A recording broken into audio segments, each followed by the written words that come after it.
Welcome, everyone, to the Our Two Cents podcast. Spoiler alert, I'm going to make mistakes today. Joined today by Osama and Fahad. Gents, welcome to the show. How are y'all doing? Hello. Hello. Excited for today's episode. Yeah, it's fantastic. You sound so excited, man. It's It's the morning episode, actually, man. yeah. Chris knows. Chris is like, don't record in the morning. You guys are low energy. It is the morning. Yeah, it is. The birds are chirping on this Sunday morning, and the group here, AOF, came together to review RRR. Yo. That's okay. Thank you. That's crazy. That terrible segue brought to you by Nobody. Maybe one day we'll have a sponsor for it. That's right. We are reviewing the 2022 Indian Telugu language epic action drama film directed by S.S. Rajamouli. Film came out March, I believe, late March-ish. Yeah, late March-ish. Yeah. We finally got around to it. It's streaming on Netflix, so everybody can get to it. We'll do our usual plot rundown, give our 2 cents, of course. We're going to talk about some of the topics. I got them here written down just to give the folks a heads up of what we're going to discuss. We're going to touch on the VFX of the film, speak a little bit about the themes of fire and water and the boys being boys. You can talk about the action sequences, of course, and the soundtrack and score. And then finally, in a not 1 or 2 cent segment, open mic, because we have a rant that's been building, that's been brewing in the Our 2 Cents studio. So a little tidbit for that. I'll keep folks hanging on till the end. But before we do that, just some housekeeping, folks. Just some housekeeping. We want to congratulate ourselves in a way, but also thank you because we finally did something of significance. This is our first 1,000 viewed video on YouTube. So we want to thank everybody who's been watching, everybody who's been listening, of course, as well. It's a bit harder to track listening stats, but we do appreciate those that have carried over from the Spotifys and the Apple Podcasts of the world and made their way onto YouTube. The video is our review for Everything Everywhere All at Once, a film that we really, really loved.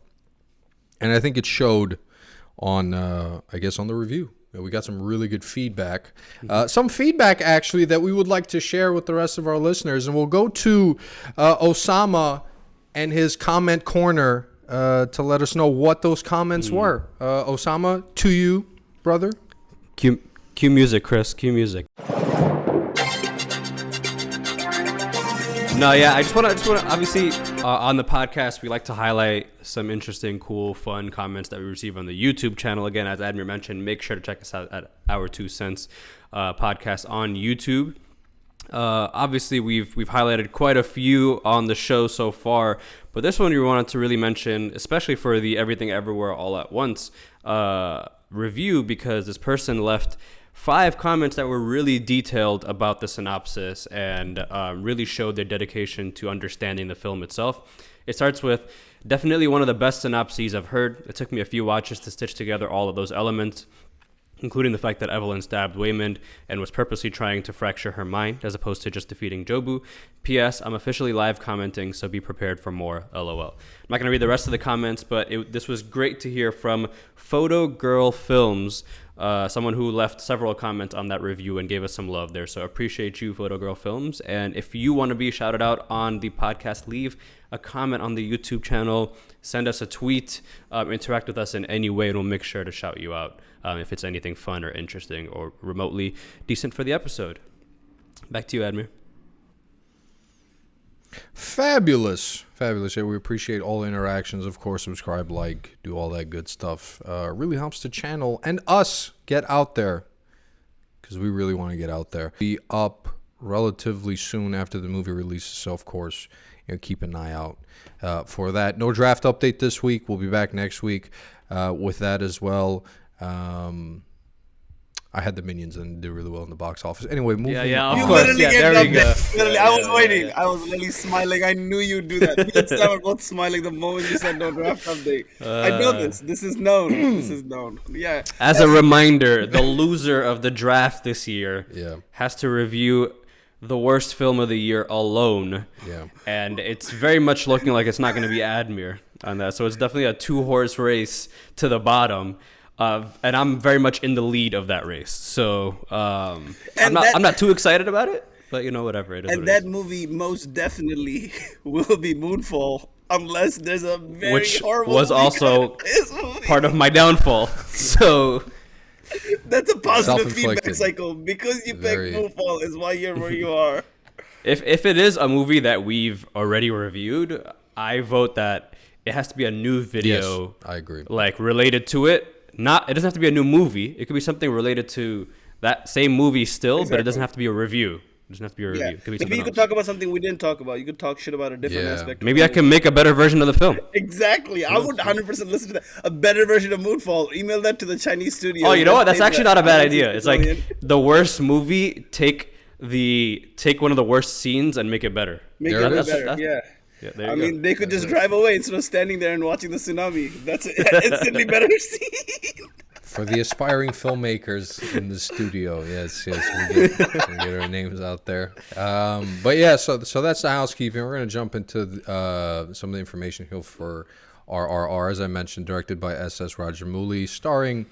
I'm not super familiar with these folks, but from what I have heard, they're very, very popular, sort of in the Bollywood, Tollywood space. So it was cool to have them, I guess, make their way over here to American viewership, right? So we had N.T. Rama Rao Jr., we had Ram Charan, Ajay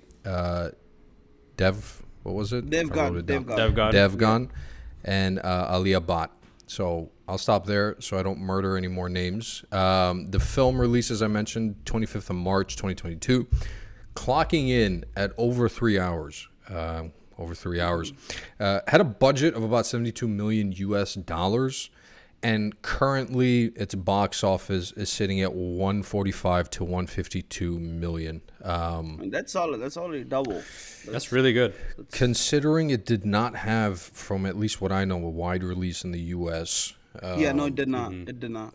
It had a small theater run, Yeah. but yeah, Right. no. It wide went like release. Netflix for most of the Western world, so Yeah, that's massive. yeah. That means it's really like people kind of like back in India that drove. And most of and our- and streaming numbers are like, I guess in that situation, if it's an international like Yeah. debut streaming, it's not counting towards box Exactly, office, it right? doesn't. No, yeah, definitely not. Because I think But, you just get a lump sum from like Netflix. Like they don't pay you per. yeah, they view. pay the rights. Yeah, Yeah. they pay for the rights, I think.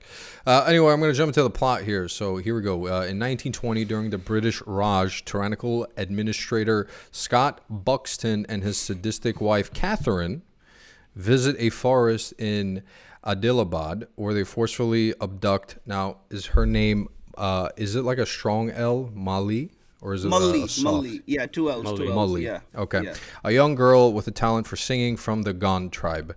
Enraged by the act, the tribe's guardian, Beam, embarks to Delhi with the intent of rescuing her. Elsewhere, here we go again. Nizamate. It's like the caliphate version of Hyderabad, basically. Wonderful. The Nizamate of Hyderabad, sympathetic to the Raj, warns Scott's office of the impending danger. Undeterred, Catherine enlists the assistance of Rama Raju, an ambitious officer in the Indian Imperial Police, to quell the threat.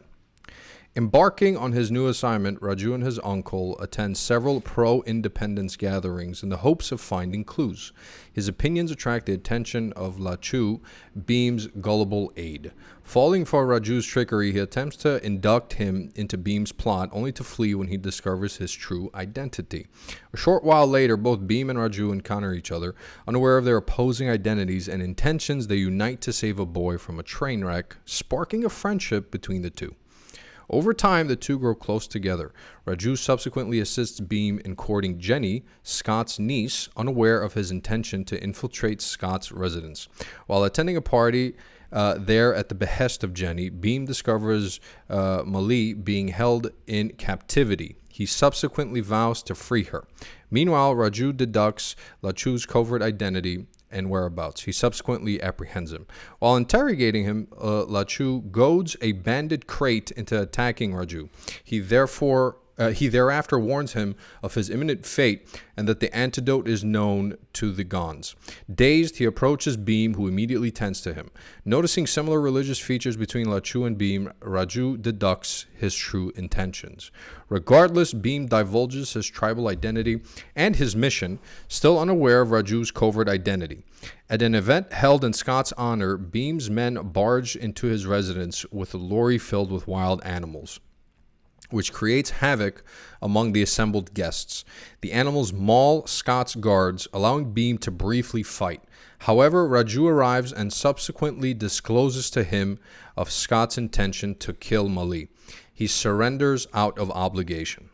In the aftermath of the incident, Raju is promoted for thwarting Beam, yet he is absorbed with guilt over his own actions, recalling his own pro-nationalistic background and his actual alter ego as a mole within the police. At Beam's public flogging, Raju attempts to persuade him into recanting his actions.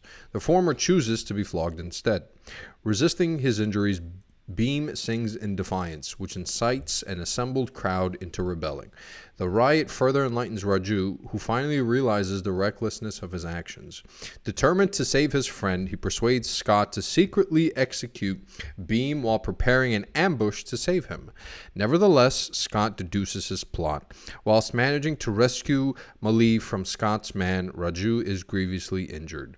Beam, who had simultaneously managed to free himself, mistakenly interprets Raju's actions as an attempt to kill Mali. He bludgeons him before escaping with her. Months later, Beam, who had escaped with Mali to Hathras, is cornered by the colonial authorities. He narrowly avoids being exposed when Sita, Raju's fiancée, repels them by claiming of a smallpox endemic as a pretext. Unaware of Beam's identity, she reveals Raju's actual anti-colonial objectives and his impending execution. Crestfallen upon realizing his own folly, Beam vows to save him. With the assistance of a sympathetic Jenny, Beam infiltrates the barracks where Raju is detained and frees him, alerting multiple soldiers in the process.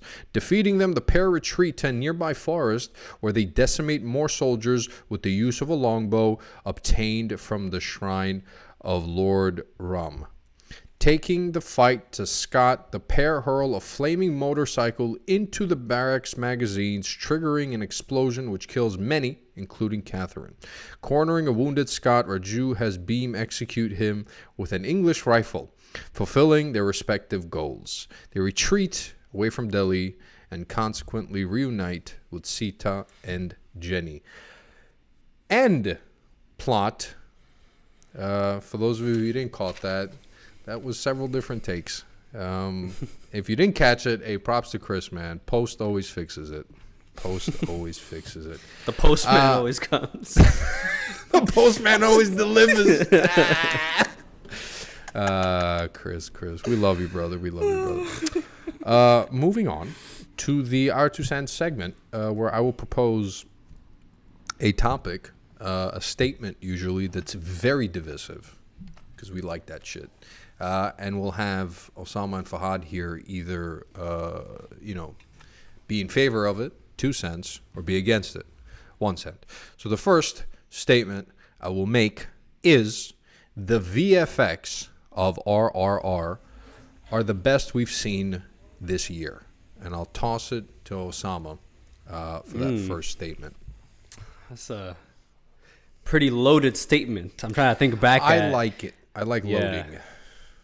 Okay, all right. You like loads. So and this aiming. year, okay. And shooting arrows. Yes. Okay, nice, Yes. nice segue. So in this year, I'm trying to think of the big CG films. I mean, it's really hard to find a film that doesn't have CG in it anymore, but Doctor Strange is definitely one of them. We talked about the effects in that movie. Some good, some not so good.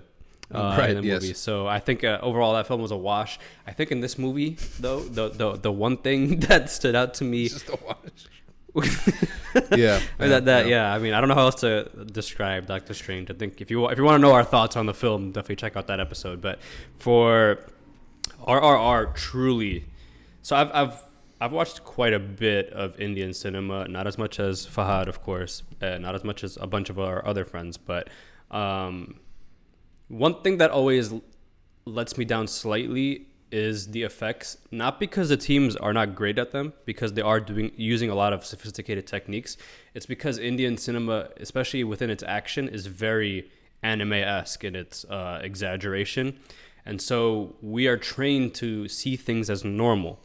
And so when they're like with our eyes, and when they're not normal, things like VFX stand out even further from normalcy than if we were watch it, say, in an animation or a cartoon or anything like that. So I think the effects for me always struggle in the sense of no sense of realism, and so as a result, no sense of cohesion within the film. So it always feels like this guy in Doom is like turning into like this crazy Terminator or whatever, like crazy scenes, right? But in this one, I think even though we're talking about a mythological epic here, they merged realism with CG so freaking well. I think, and again, huge shout out to the Corridor Crew channel here. I feel like I shout them out weekly, but they do a bunch of VFX breakdowns of big films. And there are a lot of cool behind the scenes shots of how in this film, all the scenes that you would not think are heavily CG'd are. So for instance, one of the ones that stands out to me is they've edited the dance sequences to have the two, Rama and Beam, like synced perfectly, for example. Like small things like that add to the surrealism of the film and make it feel just that extra bit beautiful. There's really the opening sequences for each of the characters that I honestly fell in love with. I think we've watched a lot of superhero films over the past decade, and I can't think of that many that had this elite of intros for two characters in a really, really long time. And so, of course, we had Raj, who's coming through with the fire. He's beating down protesters outside the gates of the governor's mansion, I guess. And in his sequence, what's beautiful is you get this big landscape of thousands and thousands of people protesting, but in reality that was really a couple of lines of protesters with thousands and thousands of CG people with CG backgrounds and landscape, and it was really flawless. At the end of the day, to have this man fly through crowds like that, still be visible in these like wide shots, still give us the close action, etc., it was just flawless CG. And then you switch over to Beam's introduction as he's fighting the tiger. Again, all the animals in this film, or the vast majority of them, like I think minus the like horses that people rode on that were not involved in action or anything like that, all of them were CG. And that's insane to see because one, it shows the culture, of course, in India that unlike out here in the West, which is that animals should not be used for like violent action, and so like don't remotely put them in harm's way, but also the fact that it's really, really hard to CG animals in a very convincing way, and they did an amazing job with that, especially in that tiger sequence. And so I think like just from the opening sequences for each of the main characters, as well as the largest scenes of the film, whether it's the dance sequences, whether it's the climax of the film where Beam is pulling up to the mansion to take down everybody through the truckload of animals. I think the VFX in this film were top notch, really amazing. Stood out to me as probably one of the top 3 highlights of the entire film in terms of categories. So for me, it's an absolute 2 cents, and I would love to see something similar to this in other movies to come. Even here in America, I feel like we've talked about this in the past, where we're so obsessed with realism to the point where creativity sometimes gets diminished. And I think in a film like this, you allow CG to complement the work that you're already doing from a storytelling perspective, but then still allow it to shine a little bit more and be a little bit more creative, as opposed to like going full outward extent in other Indian films where it's like super weird and anime, and also away from like this American like super realized version of stuff. I think about like recent really, really entertaining CG, like The Boys, for example, has really, really good CG. The show, But again, that's CG for superheroes as well. But again, that's like, it's always like leaning on this like red blue light, like we talked about this before, like Harry versus Voldemort type of like just light beams that MCU has kind of trademarked these days, and I'm kind of tired of that. And it's nice to see a breath of fresh air, which is just creativity at its full blown best, and honestly, probably what took years to create in the VFX room. So for me, it's an absolute 2 cents. What do you think, Fahad? Yeah, it's interesting that you mentioned that animal thing, because they have, at the start of the movie and at the end of the movie, both times they mentioned no animals were hurt. Like, that's something that's actually like taken pretty seriously in the subcontinent. So even if a lot of people are like, oh, that's a critique, oh, that they didn't use real animals, they literally legally could not use real animals. Right. To just have them out there like mauling dudes down. That's like, even if it's fake, you can't have like animal labor for your movie. Right. But overall, there's no animal union. There's like us, they're just like me and you on this podcast. No unions. No. What, man? And I ain't we're getting paid unionizing, either. brother. We're unionizing. You want dental from me? Is that what you want from me? Dental coverage? 401k. We're looking for that 401k, man. No, but like even Ajay Devgan, like Admir mentioned his name on the cast, he has movies where he's like a cop and outlandish things happen, where he's like throwing jeeps and like jumping over cars and like wild things happen that don't really like make sense, theoretically at least, for someone to do, like for a regular person. Whereas in this movie, although you have like almost these like fantastical features in the movie, there are like little bits and pieces throughout the movie that kind of like push you towards it. It's like, oh, like, yes, this is like they are actually like trapping tigers and wolves because of how they're kind of going about the process of it, right?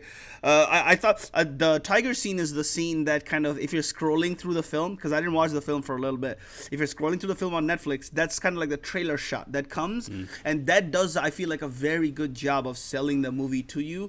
Definitely 2 cents for me. I'm definitely, I think it's up there with one of the better kind of ones we have seen. And I also think like Marvel has like a very set infrastructure in place for them to churn out like CGI kind of movies, right? Is much different than having a very like independent studio on the other side of the world where they don't make top class. There are some solid Indian movies that do have like really good VFX, like you said, like the Doom movies. The latter movies, it gets crazy. 3, I think, is nuts. Like, dudes are like rollerblading across the road, doing like some wild shit happening. Krish gets crazy, whereas the first movie wasn't that nuts. Whereas Krish is kind of wild, fam. Krish is mad. And that's what usually the Western world thinks of when they think of like Bollywood or Tollywood movies, right? Here, it has to be said, this movie isn't based in Bollywood, so maybe this is why it's influenced a little bit different. Maybe this is why they're actually, because if you're a Telugu film, you're already a film that is not being catered to the majority of the country, right? So you're already a minority kind of studio trying to push this out, so you're gonna try to make sure that you're putting together one of the better products on like the whole Indian box office, and I think they succeeded. I also definitely, I think we should also explain that like Telugu is different from Bollywood in this fact that it comes from, I think, Telangana, right? Or yes, a very different region of India where they speak a very different language. So and Andhra Pradesh, which is like one of the regions, I think, in the film. It's where I think Beam comes from or something like that. Exactly. Yes. But it's just to say that is like, I think, I don't know if it's Western India or where it is geographically, but it's to say that it's obviously India is a country, massive, but it's inclusive of so many states that have different languages, different cultures, etc. And this film is very much within Telugu, which is an entirely different language, and exactly. And like India also has like, I think something like 21 languages spoken, but generally when you're making movies, you're pushing the Hindi movie. Like that's the movie that usually tends to get love. It's like America and English. We speak a shit ton of languages, but generally English is the one that gets pushed. So if you're making a movie in a different sort of language, you're going to have to make sure that everything else in the movie is like tip-top shape, because then you'll get the respect. Obviously, the box office numbers show that people like showed up for the movie back home. But 2 cents for me. Definitely the best we've seen so far this year. And unless Thor this week like blows me out of the water, the next time we get a chance to kind of put this against another VFX film, it'll probably be Avatar, like a really good VFX film. I can't think of any other elite level VFX film coming out after Thor and between like that gap between these two of like a juggernaut film coming out. Yeah. So yeah, what do you think, Admir? Yeah, and I think like we're not, at least in my head, I'm not counting Maverick as like a CGI heavy. Yeah, film. no, that's Maverick is not a CGI heavy. Like it's the opposite. That's what Sam was talking about. That kind of takes like the realism that like so Right. the two films now like signify what the kind of cultural shifts are happening. And Maverick also has made its fair share of money, as you have pointed out to us on a weekly basis. Yes. Some. I just love the Say it a fact little that it's bit. making Say it a little bank, bit, man. buddy. Like it's still making bank. It's but- yes, that's needed. Exactly.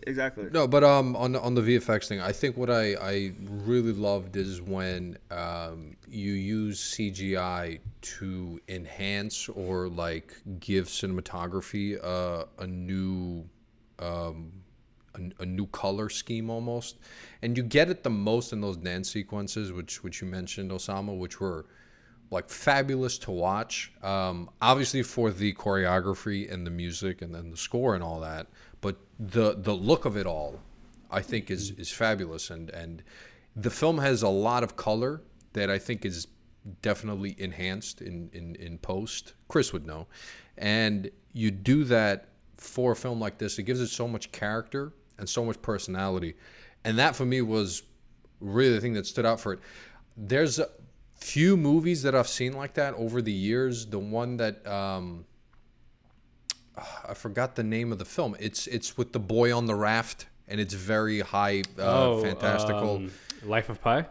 Life of Pi. It reminds me a little bit of that, where it's so much of the character of the film comes from the CGI, and I think that's also a film that it relied heavily on CGI, like animals, to move the story forward.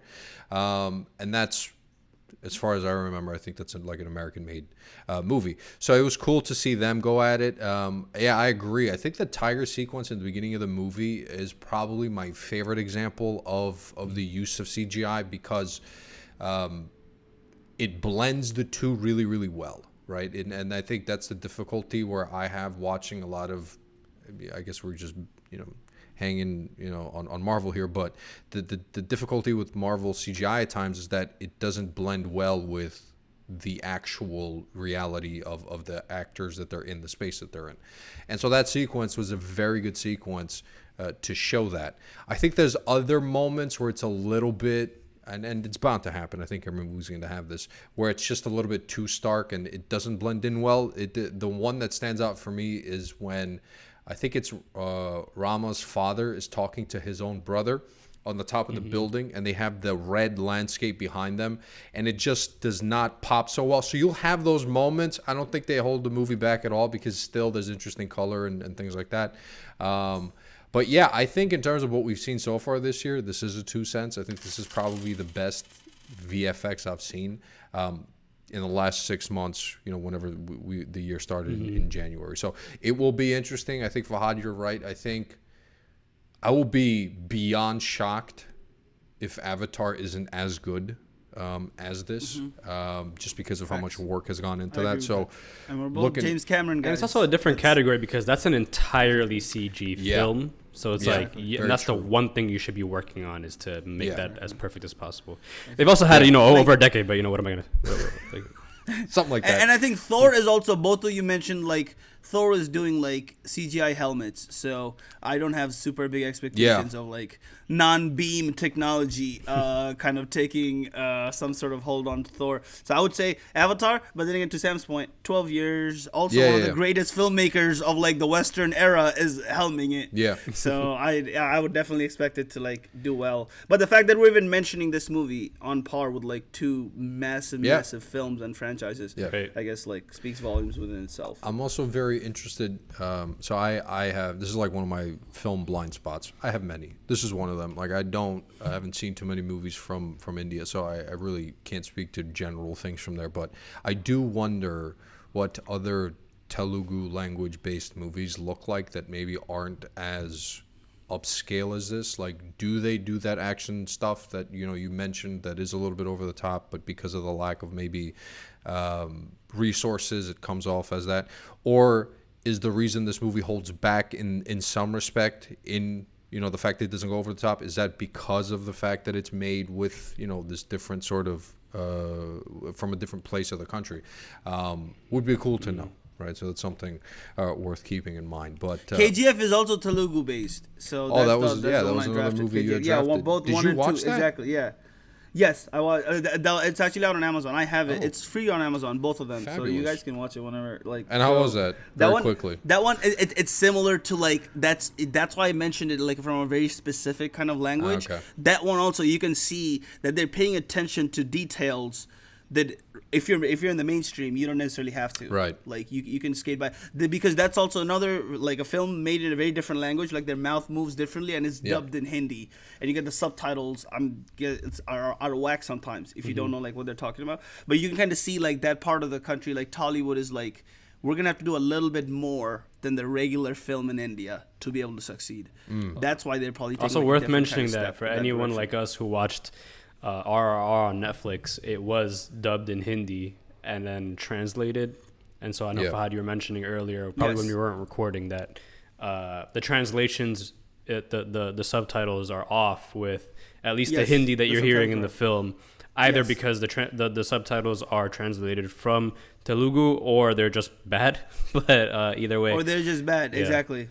And that's I was mentioning that to you guys because like, you wouldn't know like the difference that the Hindi is a little bit off, but like you said, when you're hearing English, there was subtitles that weren't matching up to what they were saying. Right. So now you're kind of in a space of like, probably just bad what parts is translation. like what parts is where I thought it was corny, but it actually wasn't even good. Because there's like mad serious moments where I'm like, that's a mad corny thing to say in English, and that's not what they were talking about. They're saying something very different. That's why it's like when you're watching a foreign language film, you almost have to kind of like give dudes a little bit of rope when it comes to that. I know me and Admin watched a movie earlier, the Iranian movie, where it's like you almost have to kind of like give them a little bit of rope because certain things are being literally lost in translation. Yeah, like that's always going to happen. I think when you translate anything, they're not just like the cultural aspects of what you're saying, but just the way things are said.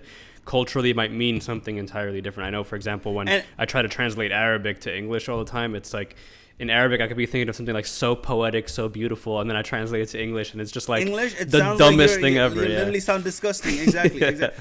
And then on top of that, this is most definitely just a bad translation in certain instances where it's like, the translators I work with, they could have probably done a better job. But it is what it is. It's crazy. Fahad knows people. I don't know.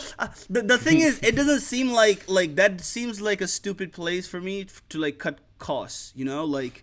Because especially if you're selling it to a foreign audience, that's one of the foundational things of the film. But I'm glad at least you guys haven't mentioned like it has kind of impeded your overall enjoyment of the film. No. In general, I mean, we'll continue talking, and I think it'll come up. But in general, like, it's an action movie, so going into it expecting like an elite Crazy script or level something plot isn't exactly what I think most people go into it with. So it already begins, I think, just because of the genre with some slack, and so. At least that was for me. But our second comment here, or statement rather, I have, is that the theme of the fire and water that the movie presents in the beginning is an appropriate representation of the two protagonists that we have in Beam and Ram. So Fahad, I'll throw that to you. So 1 or 2 cents whether that theme worked or not.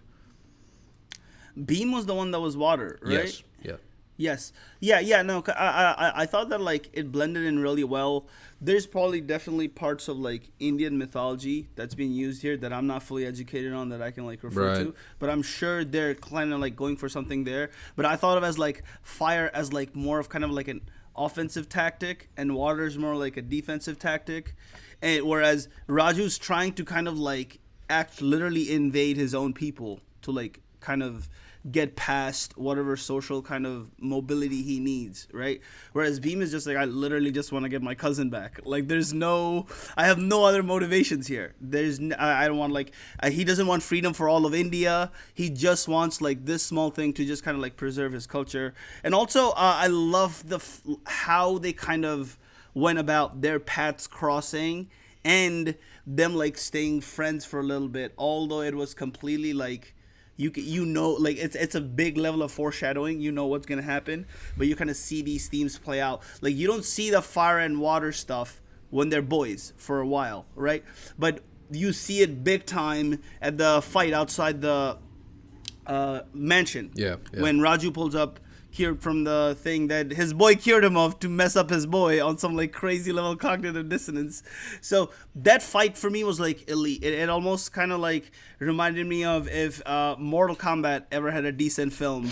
Like, Sub-Zero and Scorpion would have a fight like that. I was really watching that. I'm like, these dudes are really doing that on like a scratch-made story. They're doing this with a scratch-made story, right? Mm-hmm. So, from, like, some dudes. Mortal Kombat has years and years of documents, but, like, something like this would be so elite. Like, and also they didn't have at any point, like, anything coming out of their hands, but they're able to use, like, the environment. So, like, it was mad cool for me. I liked it. It's definitely 2 cents.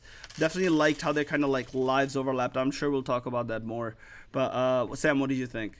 Dude, I loved it so freaking much. I talked about the opening sequences for each of the characters, but I forgot to mention the third is when they first meet for the first time. Under the bridge. Yeah, oh my goodness. Yo. That's like, again, okay, so, like, just to start, fire versus water, you think about that, you go, okay, like, in a story where they're both kind of protagonists, like, fire is always, like, the person who's doing it through maybe, like, more dangerous means, like physical violence, etc. Water is, like, a person who's doing it more, like, through calm and peace and etc. But maybe using violence too. Like, they're both kind of play off each other as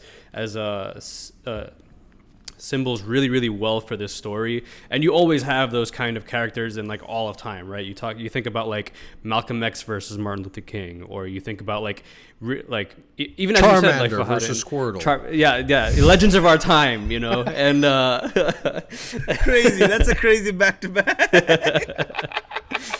But you think about it, it's like, yeah, like, that's Chris such a. Is gonna have fun. There's Chris a reason that's such a done. common theme. And it's because, like, those two elements symbolize so many things that we just naturally associate in our culture, in any culture, really. And so I thought it was such a sick way to portray the both. And you touched on it. It comes from the 2 OG Sanskrit mythologies of, I think, Ramayana and Mahabharata. Rama comes from, like, the character Rama from Ramayana, and then Bhim comes from Bhima from Mahabharata. And those are, like, the 2 original Indian Sanskrit mythologies, and the characters are kind of, like, borrowed from both, and it's kind of a blending of both stories in a way to showcase very much what we're talking about with, like, Telugu and Bollywood cinema. It's like this merging, and I think Rajamouli, the director, talked about it a little bit. It's like he wanted to showcase this as, like, the merging of multiple sides of India together under one, like, common theme, one common goal. And I thought just the layers of all the symbology in this film were really, really, really, really good and really fun. And going back to the original point I was making about the moment that they're meeting each other by the bridge, again, I forgot to mention it. That whole train, by the way, is CG. And you would have no clue watching it. The train that's, like, moving along the bridge before it blows up, you would have no way knowing that it's a CG train and a miniature being used to blow it up. Of course, anytime you see, like, a big explosion, it's always, like, a miniature being used, filmed in slow motion and, like, really close up. But that was a really beautiful way to incorporate both fire and water in the same, like, fight or action sequence. Like, the gas burning from the train, trapping this boy in the water, was a really cool way to introduce both fire and water in the same environment, and for both characters to then meet each other in that environment and somehow, like, do one of the coolest action sequences of teaming up together. I was like, this guy Ram is grabbing the flag off the bridge for what? Like, this is, like, a really patriotic scene. And then out of nowhere, he, like, throws it to Bhim, who, like, uses it to wrap himself to protect himself from the fire. It was just, like, there was so much attention to, like, what physically would actually make sense in a really outlandish scene that makes it, like, again, what we were talking about earlier with the CG and the VFX. It's like that is what makes stuff believable, but still beyond outlandish and fun to watch. It's like if I was a superhero, like this is what I could be doing. And these are two heroes who are meeting under dire circumstances, and then like every time that they meet together, of course, that was like the first moment, but then when they clash again later, the malice at the palace in front of the governor's mansion, where Beam comes through with the animals, it's like he's finally there at that moment where he's gonna, get Mali back. Is that her name? And Mali, yeah. And he loses the key in the grate, and then Ram pulls up, and that's when they have their like face off again, where you see like even in Ram's introduction, he like stands up and like all the fireworks are happening behind him with this like really artistic, like remind you of very anime or Mortal Kombat or anything else like us, like introductions to a scene. And same thing with like with Beam, where he's I think using like the water by the fountain, etc. Yeah, it's just like the water pipes were going crazy behind him. Like it's so cool, it's so fun. Like, I was at the edge of my seat the entire time going like, this is so insane. Like it's like, yes, it's way over the top, it's wild, but it's like these are two over the top characters clashing for the first time after realizing who they each are. And for me, that's like the symbolism behind all of that, which of course is encompassed by the fire and water, is what adds weight to the stories of these characters. I think, Admir, you hit it on the head with the fact that this is an action movie, and so you're not going to rely so heavily on the dialogue. And I think where they were able to give us that emotional storytelling is through the symbols that are used throughout the entire film, whether it's like their differing backstories, whether it's this notion of fire versus water, whether it's their, both of their desires and motivations throughout the entire story. Even though both in good nature, both people are taking two different paths to get to that place, I think it's just really beautiful. So for me, on the fire versus water theme and the overall just like theme of them two being counterparts that work together, absolute 2 cents, couldn't be higher on that. What about you, Admir? Yeah, I mean, I think it worked well. I will say I thought the symbology of the fire, and this probably goes back to just the lack of understanding culturally what these symbols mean in India. And I do think there's probably similarities, but I'm sure there's specific differences and ways that they're interpreted that's probably different. So, for example, for me, the fire and Ram made way more sense sort of throughout the majority of the movie. Like, it was more consistent to me, just because it sort of, I guess, matched his personality a little bit more. And then you have that grand reveal at the end where he's straight up like almost possessing fire, right? So it was a little bit more consistent. His attitude probably matched that a little bit more, although I will say Beam being a little bit the nicer one as well did blend in with the idea of this being the softer way of approaching a problem, right? I thought it was cool to have this idea of two competing forces, obviously, throughout the movie, and it's inhabited in the two men. I always prefer things to be a little bit almost like I want you to sneak in that meaning for me as opposed to saying it. And they very much say it to you in the beginning when they introduce them, like the R's for each of them are literally lit up or drowned in water, where it's like, okay, yeah, I see what we're gonna do. I don't know what audiences, I guess, in India are sort of used to or what they like and what they enjoy. But it's just a personal preference thing where I would have got the idea of Ram being the more hot-headed, obviously more violent one, or the one who's willing to incur more violence to get his goal, as opposed to Beam. So I do wish that was a little bit more cleverly woven in, I think, as opposed to telling me in the beginning of the story, well, here's your fire and then here's your water, right? But I'm always down for that. Like, I'm always cool for dichotomies and exploring where they blend and where they differentiate. And I'm glad that you do get that in a way, because there's different ways, obviously, to tell. It's a fictional story based, I guess, in historical truths of the British Empire being there and stuff. But the way people believe solutions should be gone about differ. And you have two very stark differences here. And you're right, the theme of them saying, well, we do have the common goal. Where can we work to find our way? And it's cool that you do get to see Beam be, quote unquote, violent, right? You do get to see him say, no, there's actually a time and place where you do have to step over that line, which is really cool. It reminded me a lot of like Avatar. Like I absolutely love that series. And I get so much of my understanding of what water and fire and earth and like air and whatever, what they mean symbolically from that show. I saw it when I was a kid, and I revisited it when I was, in college. And you carry that forward from you. That's the thing. It's just my lack of understanding. I wish I knew culturally what these elements meant in India, because I'm sure that would serve a better understanding of the two of them. Yeah. So, but it is a 2 cents. Yeah, I did enjoy the fact that they went about this story in this dichotomy and then brought them in together, even though at times it may have felt a little bit heavy-handed for me. Anything else before we move on to the next topic we have here? No, let's do it. Okay, cool. Yeah. So, the next topic, I didn't think of a proper statement that's Beatty for this one. That's Beatty, right? Trying to think on the spot. Here we go. Well, you're about to say some OD shit. I'm gonna say some OD bro. shit, and I don't. We want some solid action. We're like, you can't be like, oh, is this better than Top Gun? Like, I don't want to. I don't want to fishing do for that. a 1 cent. He's spending for a 1 cent, bro. Wow, crazy! I'm not fishing for nothing. We have a quota to fill.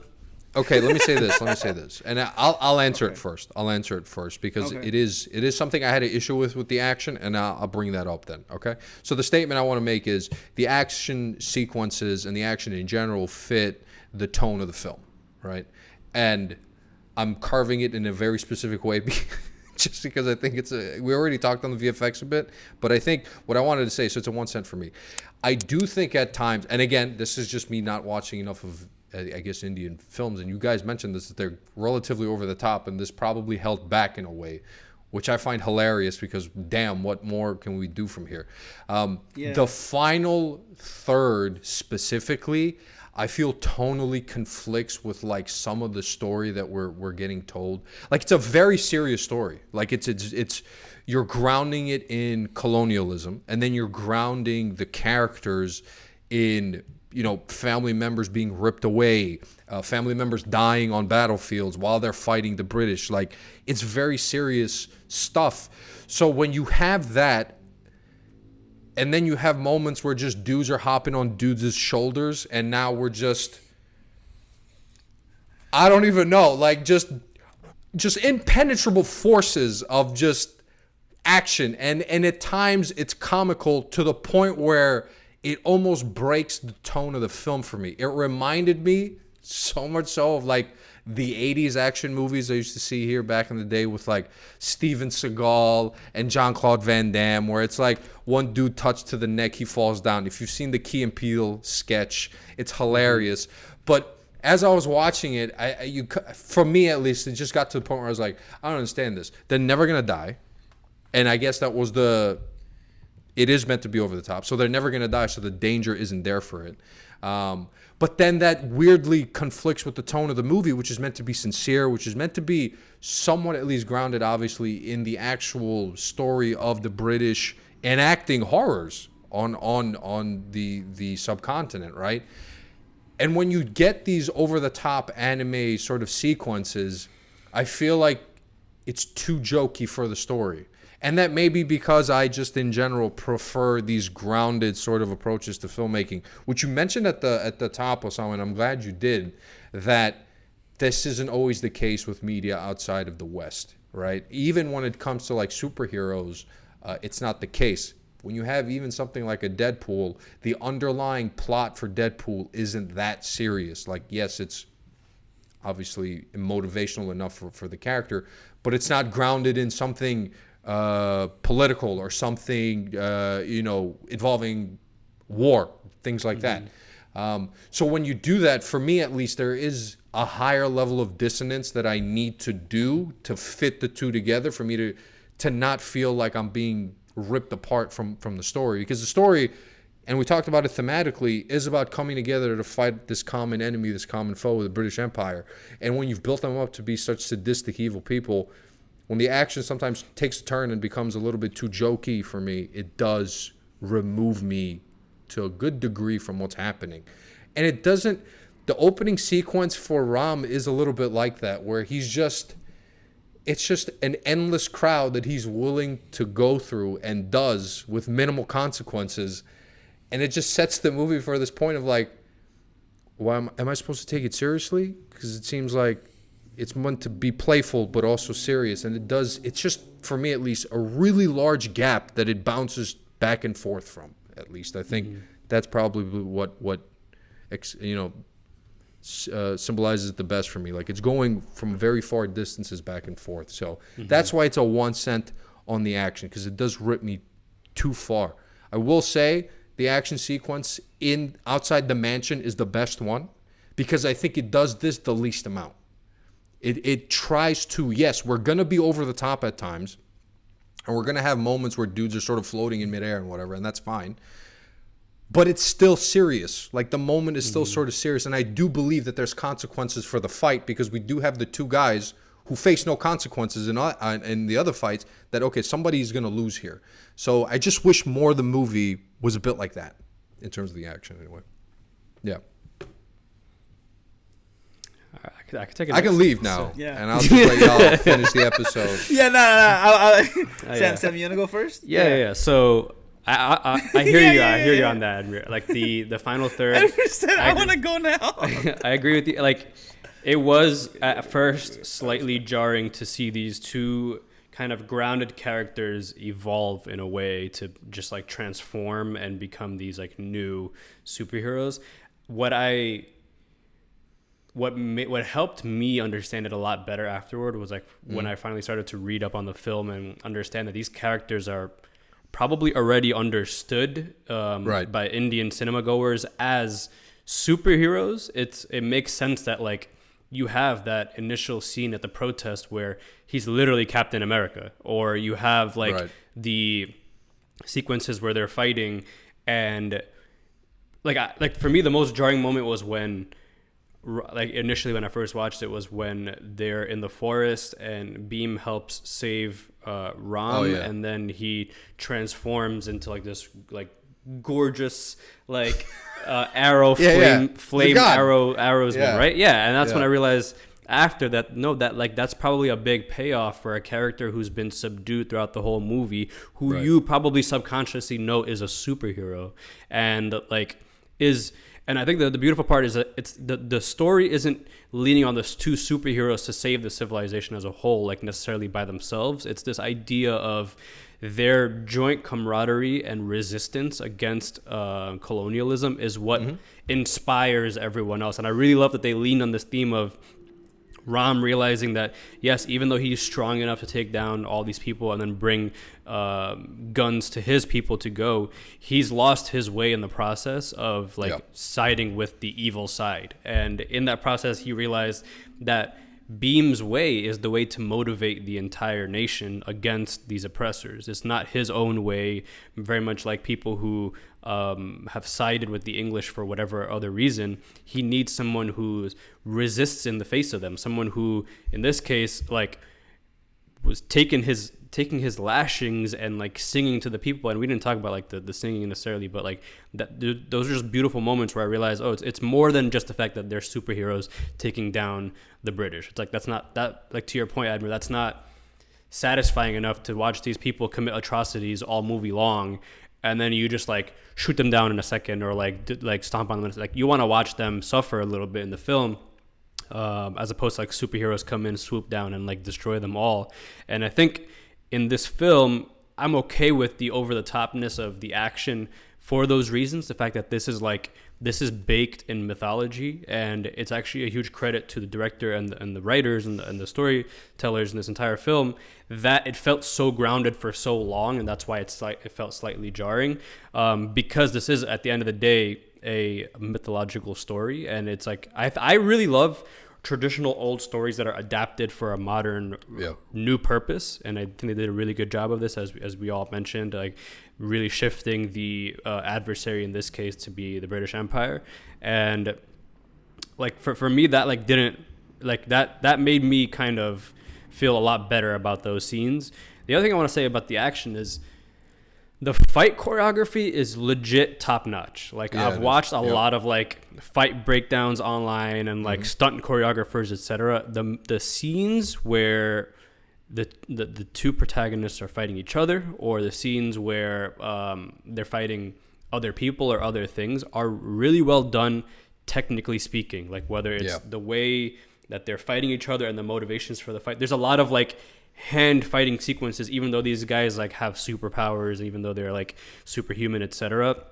There's a lot of close combat fighting, which you lose in all of the MCU and everything else. It's like, why close combat fighting if I am Thanos and I can snap you and everybody goes away? Like, why? Like, there's no purpose. Like when you have these heroes that are huge, there's really no purpose in seeing close combat fighting anymore.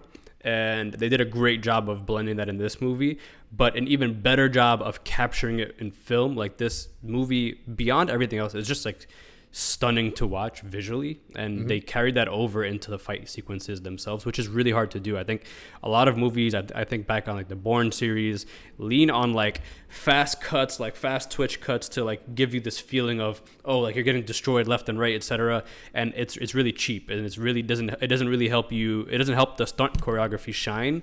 And in this case, they shot it so well where there's like these really creative angles of seeing someone flip over you in slow motion, or like randomly in the scene that we're talking about with the protest, like a wide shot of the entire protest and him like carving his way through all the protesters, and you can still see him like spot on like all the smart things, like making sure that he's the only one without a turban, so that you can easily spot him with your eyes within 1 second of these like really short shots, and then like zooming in so you can feel all the kicks and punches and stuff like that, and then zooming back out. It reminded me of like the zoom ins and zoom outs that are really revolutionary by our boy Zack Snyder in the movie 300, where there's the sequence of I forgot the name of the main character, but he's like, I've actually never seen the movie, but I've seen the breakdown of it. But Leonidas, he's like so many times, man. He's running left to right on the screen, and the camera is simultaneously like getting close up on him without losing any quality, and coming back out like mid sequence, and that like I could talk about how that was made, but like that I think they took a lot of those elements in this film as well too. And so for me, it was unnecessary to have this level of like really cool and interesting and motivated fight choreography, and they still had that too, which I thought was really enjoyable. So that's why for me, the actions of this film, I think, do suit the theme of the film. And where I do agree with you, Admir, is the scenes where towards the end I didn't enjoy the kind of the breaking out of the prison scenes where, like you said, he's just hopping on the shoulder and doing like some kind of scenes. I think those two deserved a better breakout sequence than that one. And I think that really is the major one that fell flat for me. But once they went back into the forest and like found a way to take down the entire British, I was snapped back right into it. So for me, it's going to be a 2 cents on the action and how it relates to the themes of the film. So what did you think, Fahad? This was the break the tie. This was the conversation I was most interested to have when I was watching the movie, because it looked like it looked like a movie that I had watched like 1,000 times before, like any of the solid movies before. So I'm like, I wonder what the boys would think about it in terms of kind of like thematically and how shit works out. No, I'll definitely say like, it gets like crazy, like even the fact like they're throwing like a bike, like it gets crazy. So if you're looking at it from that sense, it gets very, very crazy. But on the other hand, when Sam mentioned like these are two figures from two very different stories that have never met, like they're not so this is almost like a kind of Avengers level crossover. Like I don't want to be blasphemous, but like it's almost like a crossover event. I mean, they're the ones that made the movie, but it's almost like a crossover event of these like two epic stories of two of the good guys from both stories. And I think Mahabharat is the one that has the kind of brother storyline, where to win, the guy has to kill his brother, which he eventually ends up doing, but it like really conflicts his soul. So that's where they take. Bro, I only had 4,000 years to check the story out. Read the book. Crazy. Only one of the oldest books that we have known to have been written. But and then Ramayan, the other one, is more like kind of falls in love, and then woman gets kidnapped, and then has to get saved, and then him and his boys go save her. So, and they do the crossover of this, and he gets like, they kind of go out of their way to give him almost an unlimited amount of quivers. Because Ram is supposed to be like nice with it. Like that god is supposed to be, he's almost like Apollo. If you want a parallel, he's supposed to be like insanely very good at doing that. Whereas Bhim is more of like a kind of like a muscle man type dude, like hand to hand.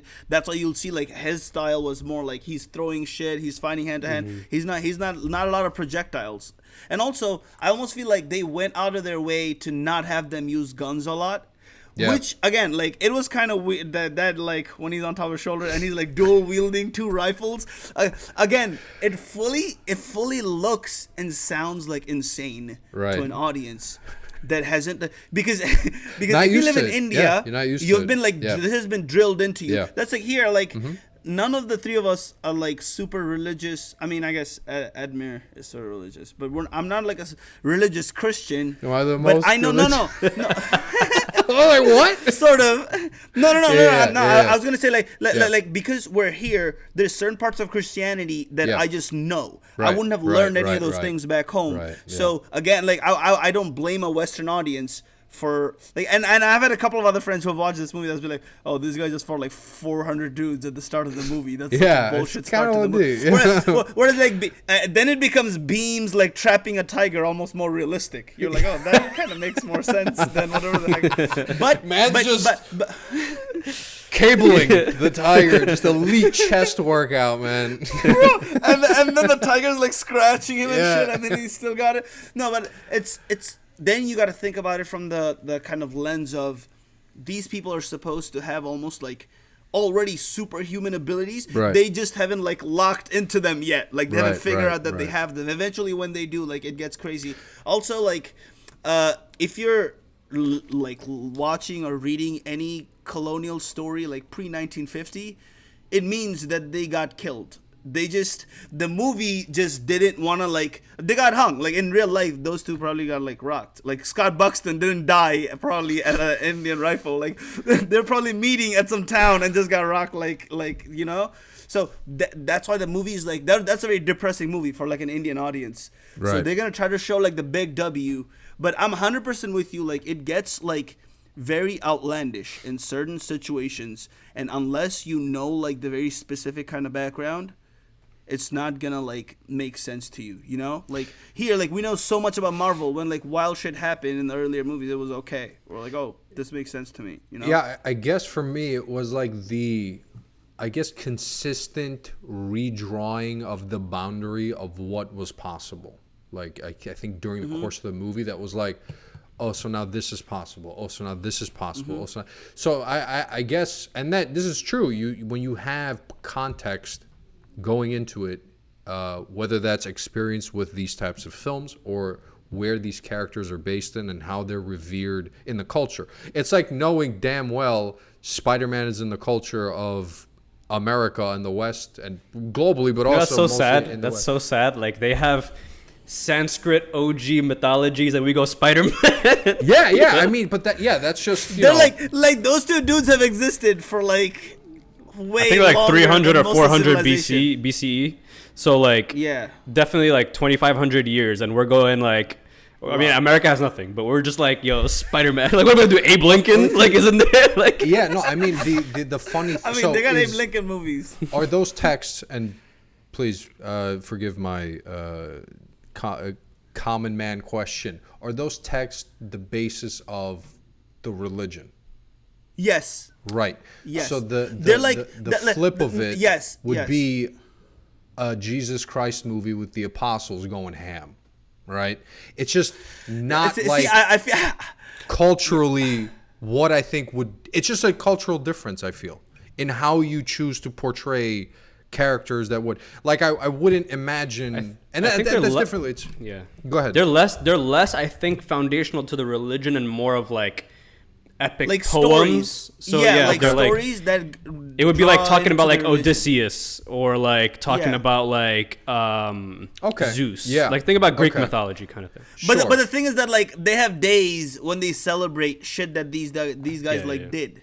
Like when the day he like rescued his girl from that like Ramayan's like the end of that book basically, that's the day where they have like fireworks in India, all across India. Right. They celebrate that.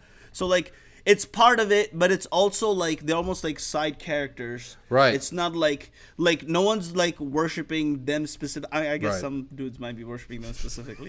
But Yeah, I don't want to speak out of line. I don't want to like Good get thing we got canceled. some Indian but- guys on this podcast to talk about these very complex ideas. I don't want to get No, canceled. the reason I think I say that, yes, it's hilarious that Spider-Man comes to mind. But the reason Spider-Man comes to mind is because even if you haven't seen a Spider-Man movie, you know of them before Right. the film, right? And I think that helps set the context for what is possible, right? The other thing that sort of, I guess I want to ask y'all is, did it matter to you that they were never in jeopardy? Like that there was really no jeopardy throughout the course of the movie, and that the action is purely for the style, right? Because I think that's what it ends up feeling like. It's just purely stylistically there. I think it did matter because the jeopardy was of them against each other. I think the resolution is once they have the realization that they're not against each other, which comes very late in the movie. It's only when Beam speaks to Sita and realizes, oh, wait, Ram was actually trying to help me escape the whole time, which is like in the last 30 minutes of the film. Right. That's when they realize they're not each other's enemy anymore. That's when it becomes, you have the common enemy. I was never second guessing the fact that the British are going to lose this. Like you're coming up against like two like big superheroes. The thing, I think the main conflict for me, which is why I think it's great that there's two of them from two different stories coming together, is that they were the biggest threat to each other the whole time, disguised as two best friends the whole time. And I think that's really the main story. And then the subplot is like take down the British, but it's like it's using the British to create motivations for each of them uniquely, to then join up together. So I think that for those reasons, I'm like, I never felt like the British were safe, like at the end of this movie. But so to your point, like, but I did think that at any point, like they could have this like battle between each other that destroys each other or something like that. Like that is like, it's like if Godzilla and King Kong united, like I'm not worried about like Japan or the US taking either of them down. It's more of like, are they fighting each other? Like, are they each other's biggest enemy? And if they unite, then I'm not worried about anything else, you know? Fahd, you didn't give your sense before I move on. 2. Yeah, 2 cents. that's 2 cents. That's 2 cents. No. Fab. I'll be inconsiderate in my corner. Wow, no. No, it's actually really well made point. I think it's and also no, I to that point, I was also gonna say like because I've seen like, and I don't want to be like super general, like I've seen like Indian action films a lot, right? So I've seen like certain like really good ones, right?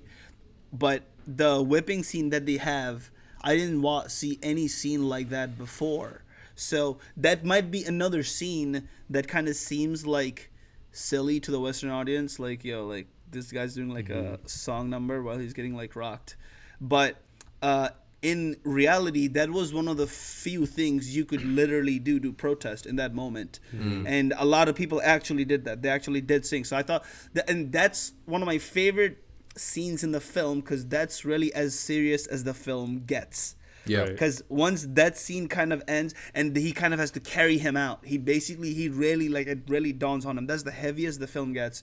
And from then, like the payoff when Sita tells him was really nice, but I did think like it gets a little bit mad, but this film is still like this film is still like pushing boundaries, you know. I didn't watch the fact that a movie even exists with these two dudes and they showed them as like somewhat flawed people, right? Like they're not they're not making all the best decisions in the world. The fact that this movie is even out in India shows that we have gone, like you said, like in this country, if you're trying to make a movie about Jesus and his apostles going ham, I don't know how culturally that's gonna jive with a large part of America.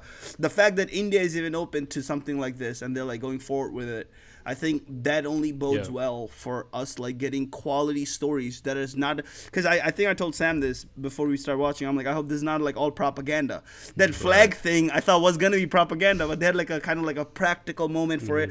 They don't have like some weird scene of them like planting a flag. It's good propaganda. It's good propaganda. That's why I think it's like to your point, it's less about. That's why I think the Jesus analogy doesn't work as much. It's less about using. Right.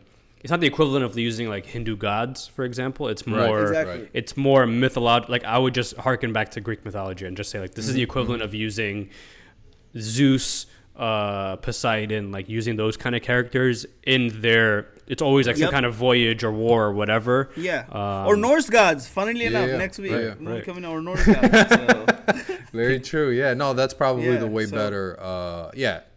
Apologies. But I don't think like it's just that. Hopefully, because this film is out on Netflix and KGF gets some like traction, there's more movies out like these that a Western audience gets to put their eyeballs on. Then it'll kind of like it'll get better over time because it's still like a baby product. I'm just kind of, I guess me and Sam are grading on a crazy curve because we've seen like some obscene level shit, like dudes just flying 40 stories or like some shit. Here at least I'm like, at least they're rocking our like oppressors. It's not just like nameless NPCs that are getting rocked. At least there's some level of end product. And it's a style of the region. Like we don't look at anime and go, hey, like pay attention to physics, or like anywhere else. It's like I think we just naturally in the West have this like obsession with making things accurate and realistic, and through that lens you could do something that's really beautiful, but we lose a lot of creativity that comes from just letting go of the laws of the world as we know it and trying to storytell in a very unique way. And both have their pros and cons, of course. And as you've talked about, Fahad, like there's so many, especially Bollywood films that are just like beyond ridiculous in the action, and it's hilarious to look at as an American. But then you go, well, I could imagine someone going, well, why is it so funny? It's like you're literally talking about superheroes. Like, why does it have to be realistic? And then I'll go, actually, that's a good ass point. Why does it have to be realistic? Like, why do I want my superhero to do realistic things when in reality they could just do whatever the hell they want, and it could be outlandish, and it's understood that that's part of the ingenuity of the action itself. So it's more of like a cultural relativism kind of point there. No, I mean, saying all that to say, Admir, you're definitely not like. You're not off wrong, base, yeah. But you're also not 100% right. So we're hoping, we get to watch more of these films, and then like that's it. So I don't think you're being inconsiderate. That's a very fair point to make. I think a lot of audience around here would make that point because it gets like mad. So it's the point of like this is a style, and I wouldn't know that if I haven't seen more than a couple to know that so this is the string that sort of. Is run through these films. We should watch Bahubali, which I think is also made by. Bahubali is also by this guy. That one's also mad. That one's also like I think his movies in general like take like historical events or dudes from history. And that's why I'm into it. Make them like super grand, which gives him the leash to be able to do wild shit because the country's not gonna critique him for giving this some guy like superhero powers who's already loved. I guess we did get the Lincoln Vampire Hunter movie. Yeah, that's what I was saying. There's Lincoln movies, man. You did get the Lincoln. So we could do that. That's what America does. Let's turn this into a Vampire Hunter, man. I Django? I was gonna say like Django style-ish movies, and I think that's why Tarantino like I guess gets some love out here. It's because of that. Like he will ground in reality, but then go there. And I think that's sort of his style. And he's not the most out there director by any chance, but he's probably the most mainstream out there director, probably. I was also thinking of it's probably the most out there in terms of stylistically the action being over the top, and he gets a lot of shit for that. And it's not surprising again that the angle of it is like this is too violent. What's the point of the violence? That sort of thing. What's the action really bringing to the table? So yeah, I'm sort of in line with those shitty critics. See, that's funny because I never even like flagged that because I was just I fucked with it. I'm like, yo, like I've seen way longer action sequences of dudes just mowing down dudes. At least here, it's KKK members getting shot in the face. There's a purpose to it. There's a method to it. Yeah, and I think it's a bigger conversation. I think that can be had about the purpose of action / violence or whatever the case may be, whether it is there to move forward a plot or character development or none of that, whether it can just be stylistic and that in it of itself is enough for it to merit existing in a film. But Fahad, you mentioned something really important that's a huge part of the character and personality of this movie, the singing scene, which you mentioned, and that's of course the soundtrack and the score of the film. So the Beatty question / statement will be: the soundtrack and the score of the movie, is Beatty enough? Is the best thing about it? Is that Beatty enough? That's Beatty enough. That's Beatty. That's enough. good. Okay, so let me do that. It's an Indian film. Yeah. So the soundtrack and score in debate. The soundtrack and score is the best thing about the film. Let's do that. I'll go to Osama for this one. 1 or 2 cents. Yeah, this one's a 1 cent for me. Obviously, because I think the rest of the aspects of the film were just far superior. I also went into this film, and I go into a lot of Indian cinema really expecting some top-notch song numbers, some top-notch dance choreography. And I think in this film, the dance was fun. I really like harking back to the sequence of the I don't even know what the guy's name is. One of the English henchmen dudes going like, do you know flamenco? Do you know the waltz? Do you know all these like sophisticated? That dude's a cornball. Yeah, do you know like, bro. And it's like the language hits hard. It's like, do you know all these like sophisticated forms of art, or do you just do your like whatever monkey dancing kind of thing? Like that's like the essence of what he was trying to say, and it was like baked into a lot of racism that we've all experienced in our lives, and like we know people will definitely react to about this film. It's like, oh, like Indian cinema is like barbaric. Indian cinema is whatever. And it was a nice kind of moment in a moment to kind of make a comment about different styles and the fact that none of them are invalid. It's just different. And so I think I was expecting that song number to be really, really, like the song to be really, really great. I thought the song was decent, like it was fine. Again, this is an action movie, so I don't know how great the song should be, but knowing the budget of the film, knowing how big the release was going to be, I was expecting the song to be like amazing, like Kabhi Khushi Kabhi Gum levels of elite like song choices. But the dancing was fun. It was okay. I didn't get like the crazy levels of choreography that you would get in other films. And then I think the song, as you mentioned, Fahad, during the lashing, during the potential hanging was beautiful. Like that one was a really emotional song, and where you can see the entire population getting reignited to fight back. That was a really beautiful moment. But outside of that, I think the songs in general kind of were lackluster a bit and were carried by the color of the film, the effects that were used, the fact that they were like syncing them up and like doing really cool little like creative pieces all throughout the entire film. The songs and the score were, I think, decent. They were okay, but for me overall, in comparison to other Indian cinema, it can't be up there for me, and it definitely can't be the best part of this film. So it's a 1 cent. What did you think, Fahad? Yeah.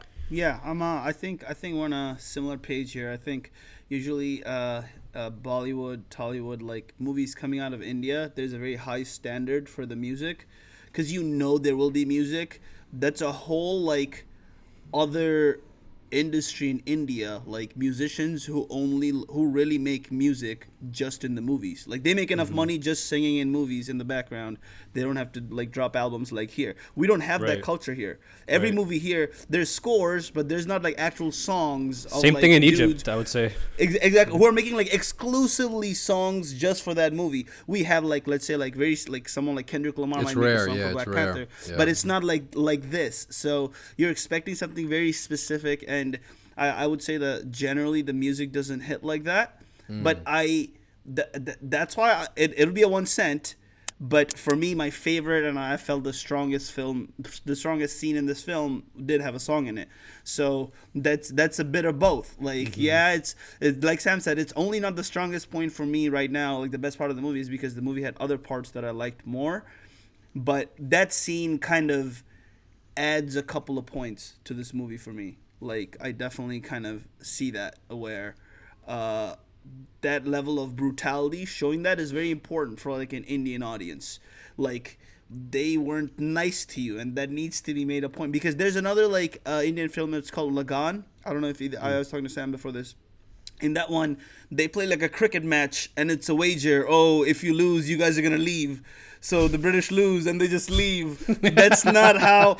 And that movie got like mad love. That movie, obviously, the Western, like West loved that movie. The West loved that movie. Like, oh, see, guys, just be athletic. That's all it took. That's all it needed. And we'll leave you. Like, I need to see in those situations, like, as sick as that might sound, like, brutal things happen, because actually very bad things happen to those people who decided to speak up. Because his only real fault was he just wanted to bring his, like, the girl back. So, and he was having to pay for that. So, that, and the singing on top of it, to some people that might seem a little bit corny, but I definitely, like, that's really all that could have been done in that situation. He's tied down. There's like, you're not gonna have him get out of his like leash mad quickly. Then you're gonna be like, okay, now this movie's mad.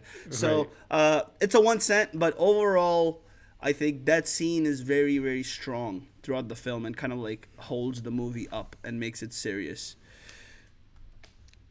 Yeah. Next is Go ahead. Yeah. Well, were you done? I don't want to interrupt. No. No, Go ahead. I'm done. I was just looking at my phone to see like what time is it. Go ahead. Yeah. No, what I thought was really nice with this is a musical, right? And I do not vibe generally with musicals, because I always feel like they intrude onto the plot more so than serving it. What I really enjoyed about this movie is the fact that the score and the music and the soundtrack, they sort of are in 3 different spaces, almost, if you will, within the movie, right? So you have the traditional score that's in the background that you always hear in a film, and that's sort of just, guiding you along. It was really, obviously all of these were great. You then have singing, which you mentioned, Fahad, in that scene. So you'll have the music literally coming out of the characters, which is also what I think musicals are used for a lot of the time. Also, the movie starts with singing. I completely forgot that. It starts with singing. Like, the little girl. Yeah, the girl. Ali's song is the best song. I just remembered that. Yeah.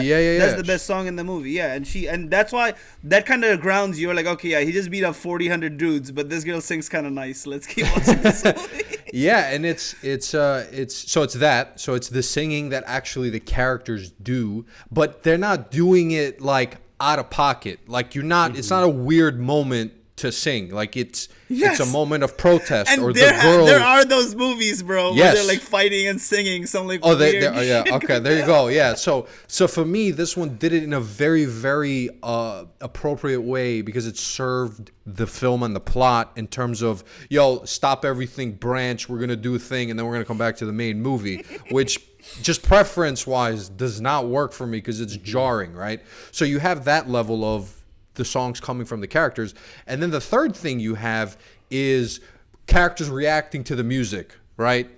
But not necessarily music that's exclusive to the audience, which is what a regular score is. And those are the dance number that we got when they're at that whatever the party is, right?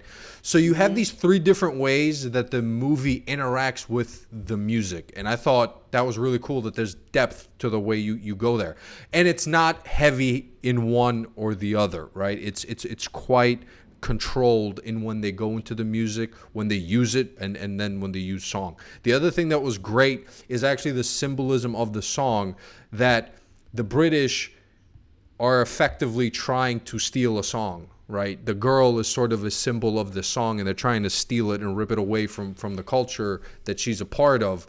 And it's a song then that changes sorry, what was his name?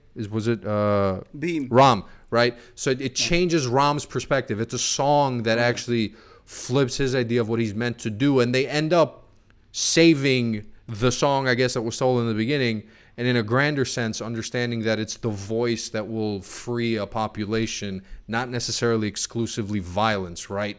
Yes, you need violence to usually push forward your goals, especially against colonialism, but you sort of need that inspirational piece that, in this case, song and music and voice provides. So that, for me, is a super complex way of carrying forward the theme and the ideas of the movie that I've missed in a lot of musicals that I've seen from here, right? A lot of the times they're super disjointed.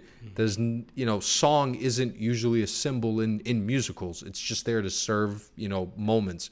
So the fact that it was able to do all of that, I don't think it's the best part of the film, but it's really, really good. And I'm glad that I asked the question, not because y'all two answered it mad quick, which, by the way, damn, I thought it was going to be a little bit more baity, but I'm happy I asked it because for those of us that haven't seen a lot of these movies, it's good to know that this isn't like the best version of what a soundtrack and a score in a Bollywood or a Tollywood movie could sound like, that there's movies out there that do it a lot better, and it should be sort of encouraging to us to say, I really enjoyed this piece. I wonder what films do with this, in other movies, rather, what directors do with this in other movies. So it is a 1 cent for me, but it's a very like, nice. Nice. Very nice. Can't do that. You can't do that. Yeah. It's not allowed. It's always bad. Always bad. So are we done? Any final things you wanted to? One last thing on my end, which was just on. I mean, I think you talked about it at the top of the. I don't know if this is what you're going to segue into right now, but just this idea of what the British represent in this movie. Yes. And that is, I think. Are you going into it? Yeah. I'm just gonna. Oh, you're just going into it? No introduction? Okay. No introduction rant. necessary. Go. I think I've talked to the guys about this quite a bit recently because it's something that bothers me, and it's this glorification, romanticization of what British colonialism was over the years. We know the English Empire, much like our own American Empire, to be one of the most violent and obtrusive ones across all of the globe over thousands of years, right? And when you talk about the British occupation of India, for example, one of the longest ones, in this movie, again, and Fahad just talked about it with the other film, it's like, I'm really glad that the British weren't just like removed through a cricket match or something like that. I'm glad. I'm also really glad that we didn't get too much emphasis on Jenny being some white knight savior in this story. Yes, she gives the blueprints to the place, but like she's also very clearly complicit in the kidnapping of Mali. She's like handing her goods and stuff like that. Even though there's times where like her and Beam are falling in love, I think it does represent the slight idea of not all the British were bad. I'm sure some were allies in the process, probably vast minority, but it does show that side of the story without giving her too much prominence throughout the entire film. And I think that was great, as opposed to a lot of other media we get nowadays that are just like glorifying, romanticizing, like I said, British occupation.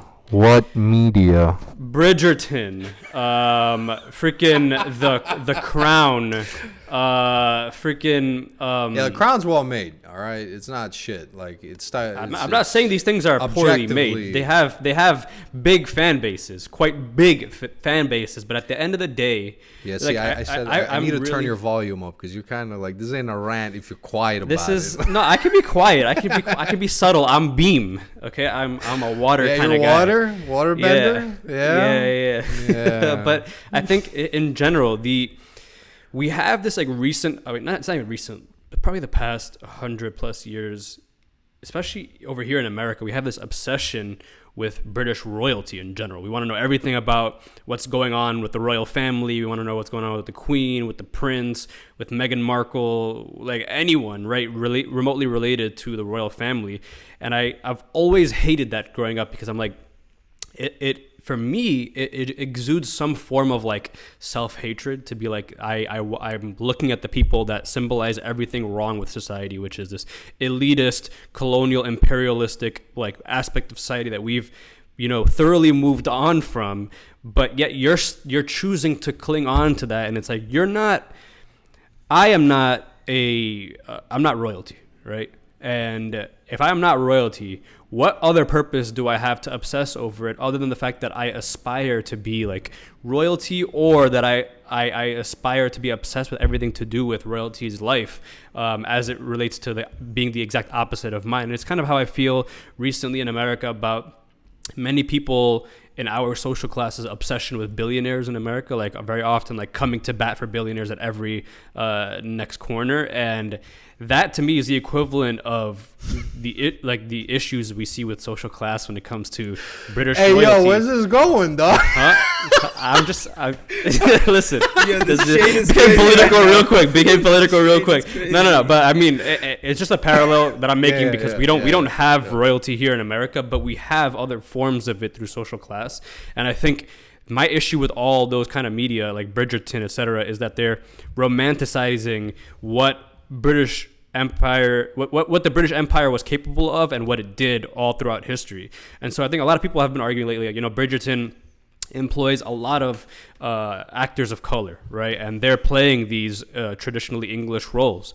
And I'm like, that's great. But honestly, I don't know if it makes me feel any better that a colored person is playing the role, like playing this character who was so complicit to overall oppression and violence, even if the story's all about getting married, like drinking tea, what's the new drama in our family. It's like, I get the obsession with drama. I mean, it's not for me. I get the obsession with drama and reality TV, etc. Right. But why are we extra obsessed about it when it applies to the royal family? It's just like, I think it's the glamour of it all and the prestige. And I understand that. But it just, for me, I can't look beyond the fact that these people were just... And again, it's not English people as a whole. It's specifically the royal family being complicit for such huge atrocities, like literal atrocities. And so when I see people of color playing those roles, it doesn't feel to me like taking back your oppression. All it feels like is, being involved in the romanticization of it all. It's like, I when I think about British royalty, I don't think about drinking tea and going to weddings and having lavish parties. I could think about that with anybody, realistically. It could be any movie, any show. But when I think about the British royalty specifically, it's more about, oppression. It's more about atrocities, etc., especially when we're talking from the point of view of people who have been colonialized by the British themselves. If we're Indian, if we're American, whatever it is. We were recently, I think, when watching the trailer for before watching Top Gun, I saw the trailer for Mr. Malcolm's List, which is a movie coming out soon that is purely the exact essence of everything. Oh, it actually just came out already? Yeah, we almost watched it. Yeah. Oh, yeah? Yeah? Maybe you almost watched it. But, Wow. No, I'm saying maybe you guys almost watched it. I ain't Dudes skip RRR to watch this movie. That's how we fight back. We skip this movie. Watch it back to back. There you go. Back to back, yeah. Go. No, but that movie, it's like, it doesn't even have a subplot. Like, the entire trailer is all different sequences of people saying, oh no, he's breaking up with her, or oh no, they're getting married, or whatever. It's like, why are we continuously doing this? It's giving self-hatred, okay? It's giving a lot of like you just like obsess over the people who oppress us, and I'm just like fully against that. Don't get me wrong, I'm not some crazy revolutionary either. Like, I'm not on the other end. It's more of like, you hear that, I just don't down. like the idea of us just romanticizing it, because the more we add that to the to the fabric of our culture, the more the story of the atrocities gets like, set aside and like put behind us. And I'm really against that whole thing as a concept. Can I ask you a question then? What like media have you seen that like in your mind correctly or shows a balanced view, right? Because I think that's what you're asking for here. You're not asking for one or the other, but you probably are asking for... just don't brush it aside. Like, don't glamorize it. Right. Speak to it. I mean, it's tough for me because I stay away from those kind of shows and movies for those reasons. So I don't know too many that really speak about the British Empire in that kind of way, unless they were like war movies or anything like that. Yeah. So there's not many that come to mind for me. Like I haven't seen The Queen's Gambit, so I don't know if that touches on any of that aspect at all. If it's set in that time period, yeah, exactly. But if it's set in that time period and doesn't really touch on it, I don't care. Like, I don't care about. I love like British culture too. Like we all do. Like we all watch the Prem. We all like enjoy many aspects of it. It's to me the area that I'm specifically annoyed about is the royalty aspect of it. It's like obsessing over the exact symbols of oppression. That's the issue for me. Yeah, but like I will say, like I feel like a decent chunk of England probably agrees with you. Yeah, they're probably also tired of the same shit too. Right. So I don't know. I would love to see the box office numbers of that movie and see the breakdown of how much money it actually makes in England about something like that. Because I don't know if a lot of dudes are flocking there. I feel like I don't want to say this out loud, but it would probably be a very good punishment for me if I lost the draft to have to review that movie alone. Like honestly. Yeah, that would be. I mean, look at that. You'd have to review it like nicely. You'd have to be nice about it. No. I think like. What are the positives of this movie, Osama? Segment 1. Crazy. I like Malcolm. Yo. Malcolm seems like a good dude. No, I think I agree with most of what Sam like just kind of mentioned. It definitely. So that's why Admir said, "Fahad, calm down. Like he's not a full revolutionary." Because me and Sam were both going off on the chat about this. I'm definitely, and that's why I'm for this movie. Like. Black and brown people should be seeing movies like these where not nice things are done to you, where it's not like it's difficult to vanilla it up. Like that fucking the issue with that other movie that movie was massive, bro. That movie got nominated for awards, obviously, because dudes are like, what was it called again? Yeah, Lagan. A super Amir Khan is in that movie. Like I watched that movie like 5-6 times. I remember as a kid I used to love that movie, but as I grew up, I'm like, bro, that's not how it happens. You can't just win a cricket match and then and their only like immediate like danger was that they're not giving them enough grain, so they're screwed. Whereas this one is very much existential. Like they're ruthless. Like dudes are saying you're not worth a bullet. Like that's the level of kind of hatred that you're seeing, and I feel like we need to see almost more of that. I obviously didn't watch The Crown. Like Sam, I generally tend to stay away, just as a rule, from any sort of kind of like. I mean, I love James Bond. Like, it's not an issue with like British people. And it's James Bond, I'm sure. It's not an issue with the culture. And also, it's not like the MI6 did nice things to the subcontinent either. But the overall, James Bond's story doesn't fetishize like colonization or other sorts of weird shit. Whereas, like, you might have, regardless of how many people of color are in Bridgerton, this movie is a really good example. Those same people of color could be in a movie where they are actually the main characters and not just like side roles that can be driven, you know? So I hope like instead of paying for like undertaking these projects that are basically glorified reality shows, we get actually some things like that are based in reality, and that, like Admir said, that is somewhat balanced. Like it's not an unreasonable thing to ask. I'm not saying show them as like the white devil, but like show at least what historically happened. At least show that. That's not a bad ask. And the proof of that, all that stuff being erased from like just the cultural fabric, is that we would never highlight. Like we would never we would never obsess over a story about. Yeah, I know what you're gonna say. Yes, German royalty or anything, or we would never. Or like Japanese, like the Chinese aren't doing movies on Japanese royalty. Like they're not doing that. Like that's not happening. You know, it is. This is the only version of it that exists. Like we're not watching movies on the Ottomans. We're not watching shows on the Ottomans doing wild shit. It's exactly what you said, Fahad. Which is, if my issue with it is, if you grow up without knowing that story firsthand because you've never experienced it. If you're a kid right now and you're like growing up with these kind of like, you know, romanticized British stories, it's you're gonna have a really different view of what truly happened. And the British, just like the Americans, have been great at like retelling history through those lenses. It's like, yes, it's fun, it's all for fun, I get it, it's like drama stories, but the more we do that, the more that becomes bigger in our cultural like zeitgeist than actually what happened. The actual things that happened. That's it. Right. That's it. What are your take? What's your take, Adam? Yeah, so it's my turn to defend the British Empire and their colonialism. I mean, the best part about the cast was, before we started, I was telling Sam, like, thankfully, all of us have been oppressed by the British at one point or another. So By no some one's gonna be out here. extension- by some No one's gonna be out there extension, talking about. It's I've always been turned off because that whole genre of TV never did it for me. Drama, you mean? Yeah, like it's purely social drama TV, right? And that's the pull of it. But you're absolutely right in highlighting the fact that there's this dark side to it, whereby when you watch like Jersey Shore and people acting out of pocket, you're It's not like going genocide. Yeah, Chris like Christie isn't genociding in the background. Yeah, obviously, No, but you're not thinking like of Italians. You're just, these are the characters, and you're not rebuilding your idea of Italian culture in your head based on sort of what you're doing. Exactly. Because there's different sort of explorations of Italian culture throughout, I guess, our entertainment. But even that, like, conversations around Columbus Day are super difficult for a lot of people because of shit like this. Because we see certain cultures through a certain prism, and then that's where everything else derives from. And if it's a big gap between the two things, we tend to just, for dissonance sake, you just don't want to deal with it. So you just dump it into whatever, right? And you move on. And I think that's, you're correctly highlighting it here, is that what your culture, I forgot the word. There's another word that goes with dissonance. I forgot what it is.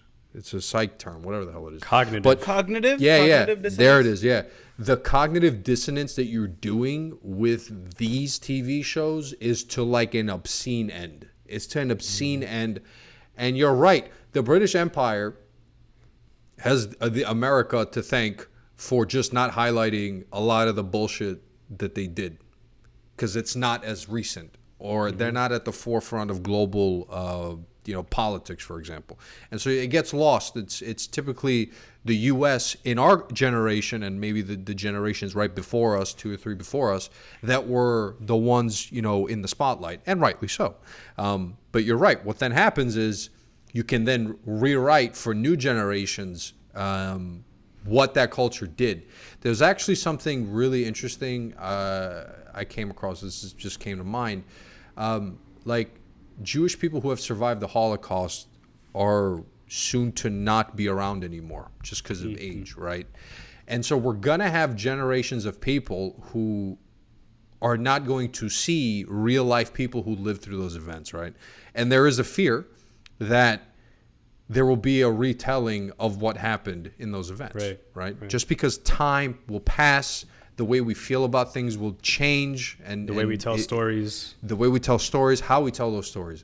And it's why it's really important for film to like put their foot down in a way and take this shit seriously, because these are the artifacts that we can go back to in a way and remind ourselves this is what happened, especially with things that happen. I mean, this is from the 20s, so it's not even hundreds of years ago. But for I mean, most of us, I don't know anybody who interacted with the British Empire one-on-one. Like, that's just, I don't know. 1v1 me, so, bro. Yeah, like, I can't hear firsthand accounts, right? Yeah. So the only place for me to get this information is if I sit down and watch a documentary, which you're never going to do that. Yeah. I'm not going to do it. You're going to teach it in school, and it's going to go over my head because I'm in high school and I could give a shit about what you're teaching me. I'm just going to get on with the day. Or you do this. Within entertainment, you tell the story, within the means, obviously, that you can, as true as possible. Now, our ancestors told stories through poems and songs. I mean, we talked about poems for this movie, for example, like poems and songs. And that's like precedent for the fact that art and literature, like these days, like movies and shows, have a cultural impact. And to your point, to your exact point, Admir, it's like they're not exempt from this idea of carrying on the cultural stories that we tell. Like the vast majority of things that I recall about, like the visual imagery I have in my head about history come from movies and shows and stuff like that. They're a huge proponent of a lot of the ideas. I mean, like the film Fahad's talking about, Lagan, so it's a 2001 movie, right?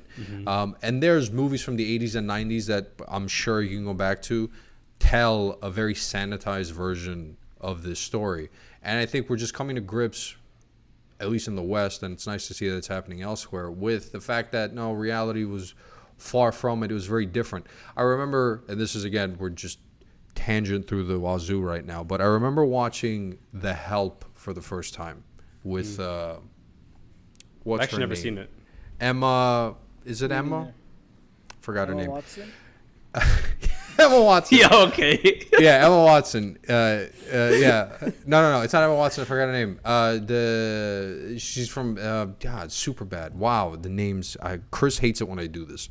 Because she's a really good actor. Emma Stone. Jeez, there Emma it is. Stone. So Yeah. Emma Stone is in the yeah, movie. just look that up. And it's a very weird movie when I watched it. Because I watched it at a point in time where I understood the impact of who's the one telling the story, like understanding who's the maker of the story. And the film plays out very weirdly, and it made me uncomfortable to a degree.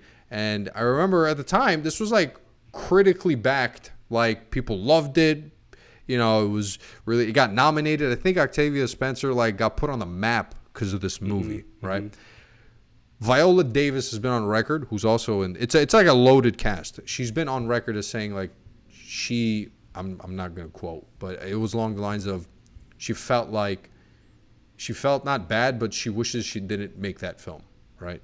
Because it's one of those movies that sanitizes what actually happened, makes the people who are the perpetrators of the violence or the perpetrators of the injustices feel better about themselves. Right. And if you're released, and this is the thing that kind of is odd, I guess, in the Lagan example, because the majority of, you can tell me if I'm wrong, the majority of the audience that the film was meant to serve is not those who oppressed or those who are from the lineage of those who oppressed, which is kind of odd. I can almost understand it in America that it's coming to that because the audience is not, you're not going to necessarily, perhaps you think about it back in the early or late 00s, you're not going to fill a theater by making the most critical film about racism in the 60s, let's say, in the South, but right? Like, so, but I will say, like, go Sam, ahead. you can correct me on this about Egypt. Sometimes, like, some of these colonized countries are, like, caught up in their own web of, like, the shit that has been left behind. Right now, movies like these are being made because nationalists are in charge in India. So Modi's party, they're like ultra right nationalists. So it's all about like, we need to reclaim our history. We should be talking about these things.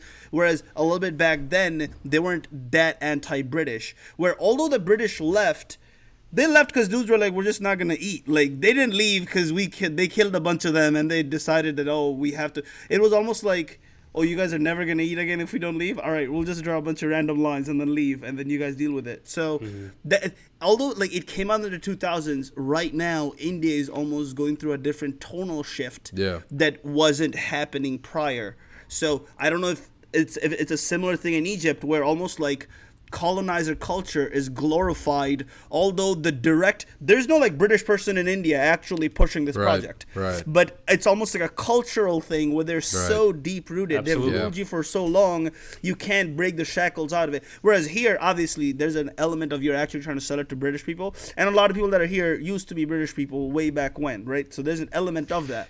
Whereas like in our countries, there's no actual direct influence anymore, but culturally it has been left to the point where dudes are still kind of like quaking in their boots to make bad things about the British. Like, I still haven't seen a crazy indictment of a movie from Bangladesh on Britain. I don't know why no one has stepped up to do it, but I'm sure it's cultural thing. People are just Gets passed that's down. not. My parents have told me to never talk bad about like X, so I'm not just gonna do it, and that's gonna bleed into your professional life. Sam, you can tell me like how it's in like Egypt. It's very similar, like to the point where there is that colonial mindset of certain things were different when we're occupied by the British, and as a result of that, you get this.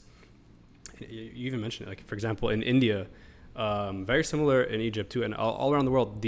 Just the notion of racism and colorism as a whole gets passed down to the point where you have still in India like a common issue of skin whitening and just like social class hierarchy based on your skin tone, whether you're light skin or dark skin, and that's very much passed down through imperialist. That wasn't a concept oppression. that existed. Yeah, before these dudes pulled up. Yeah, it's like it becomes, because it's so ingrained in you over hundreds of years of colonialism, you then attribute that to the positive parts of society. You're like, if you're light skinned back in the day, it probably meant you were richer, you were more educated, you were whatever. And it's like all these, and all the stuff that you were looking for. Like, maybe I'm looking for a partner who's more educated, has more money, et cetera, but I'm using the shortcut of their skin color to get to that. It's very hard to move away from that shortcut, and like it gets passed down generation to generation. And that's one thing, like just the skin color. There's so many other aspects of culture that get passed down, even despite the fact that the British Empire had left those countries. And so the same thing happens in Egypt too, where there's glorification of how times were back then because of the fact that, I think Egypt got its independence in 1922.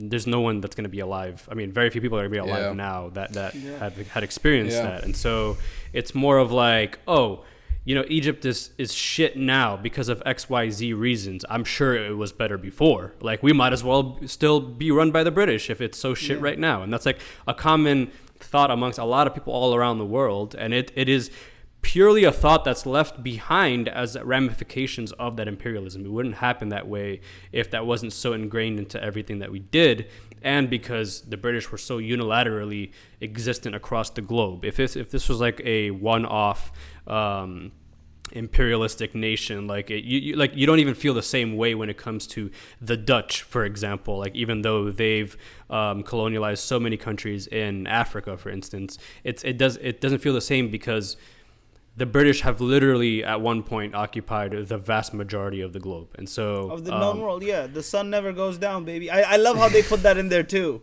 Yeah. Because that's a thing. Like, some cornball dudes, British dudes, actually like to say that OD back then to like dudes' faces.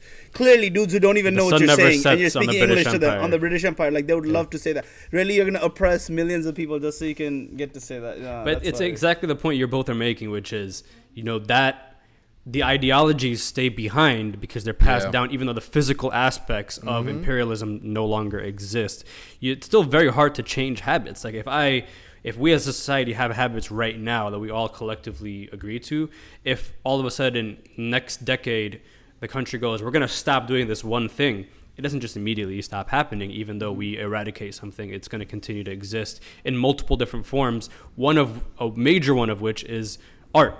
Like, art is going to be heavily influenced by that, especially when you have this colonial mindset of, we're coming through with superior art forms that we have to bestow upon you because you are barbaric, you are lesser than, you are inferior, you need to adopt these superior forms of art. We think about it in everything that we do in society nowadays. It's like, because of cultural relativism, it's very hard for us to put ourselves in the shoes of other nations, not through the lens of British like rose-tinted glasses. It's like, I look at things as a natural person like everybody else. I go, oh, that's kind of weird that those people do that over there in that country, or it's kind of like weird. And why is it weird? It's only because I've been passed down something through American culture, which has been a byproduct of British culture, et cetera. And so, but because British culture is so unilateral, it becomes these things that we know as like universal rules, when in reality, they aren't actually universal rules. They were rules passed down by a universal entity that is no longer there universally, but has still left its marks. Yeah, I'm happy in a way that we're at a place in history where sort of we have the ability to push back on that stuff. Like, even though it is happening around us still, you can see it, and I think you can push back against it, which was probably not always the case, or at least it was a super small minority, I would say. And there was consequences for doing said stuff. No one's gonna, I think, bat an eye to what we have to say in a good way. I mean, like, to what we have to say about these TV shows. It's interesting, and it's I think the thing that's lost is also the pluralism that's available to the world when you do this. When you view things through the one lens that you've been presented with, it's hard to like blame people who don't know what they don't know in a way, right? Because when you're constantly seeing the one thing, it's like, yeah, that's all you know. The only thing that sort of separates us is our experiences, sort of where we come from, and maybe the people we've interacted with. But that in a way is also down to a little bit of chance, a little bit of luck, And yeah, maybe we seek it out now, but I didn't seek out like this stuff when I was like 15, 16. Like I know damn well, you know, what my mindset was back then, and it was not what it is today, and nor should it have been. But that's why entertainment is so important, for it to get it right. And if you are going to go down this route of like you're going to dramatize it and wash it, that cannot be the majority perspective. Like that cannot be the only thing, or at least what seems to be the only thing available. Like if it was a point where the majority of the entertainment was true to what happened, and then you have this niche thing where it's like, let's just get this and fantasize what happened, we wouldn't have a problem with it. But the problem becomes when that's the majority perspective and that's the majority story told, and you know, these people are shown as you know, tea and crumpets type of shit, or it's like, wow, they're so you know, class, and we still have that. Like we make jokes and shit about that, pinkies up and all this and all that crap. Like it runs down from that idea of still seeing these other cultures as, you know, the French are so high class and the British are so high class and all this and all that. And it runs from that. It runs from the entertainment that we get. And it's good to see pushback and a better telling of actual events, man. It really is. Especially, again, I know nothing, like very, very broad strokes of what happened, right? So it's really important that when the few pieces of entertainment that you do see have something there that's really grounded in reality. Because otherwise, yeah, it's like you go, oh yeah, there seemed to have been some miscommunication for hundreds of years. And then, you know, they sat down, they played the game of cricket, and it was sorted over tea. Like, yeah, okay, you leave, all right, cool. And that's unfortunately what it ends up becoming. That's sort of the ongoing battle I think we have in trying to tell different stories and get different people to tell different stories in entertainment. And it's not just purely to check off a box, but it's because of this. It's to give you and us and everybody who watches like a fuller understanding of the world around us and the history, you know, that fed us to this moment. Yeah. Yeah. Absolutely. I need to make one correction. Yeah. Yeah, go ahead. Yeah. What I said earlier, which is 1922 is when Egypt became sovereign from the British. They weren't fully independent and like rid of like culture until like like 1952, 52, 56-ish, somewhere around there. A little bit different. A little bit different. But that's part of it. Like that's exactly what sort of we're referring to is like these smudgy dates matter. Like it's 30 years, it's 40 years. It's a generation of people that may or may not have been. That we're sitting in the sidelines. Wait, are we free or not, man? and that also had to fight like 2 world wars that they had no business being in. That no one was trying to fight Egypt, but dudes are being sent to war just to go like, yo. How convenient. How convenient, bro. You can have your independence now. No, but that's one of the ironic parts about like World War II. If World War II doesn't happen, neither of our countries is free right now. Like, then we don't have the leverage to tell them, like, yo, you just made us fight twice. Like, you're OD, you got to let us go because this is not working out. Like, they never leave. And that's the thing. It's just that it just gets lost in the conversation. But even in this movie is super progressive, at least, the way it portrays it. But even Jenny staying, no white woman was staying for a brown dude out of like a colony situation back then, dog. That's never that's still like out of left field. That's still out of left field. That relationship was just I was just looking at it, I'm like, I don't understand. I just saw it as like humor. I'm like, oh, it's funny, like they don't understand each other, it's kinda cute.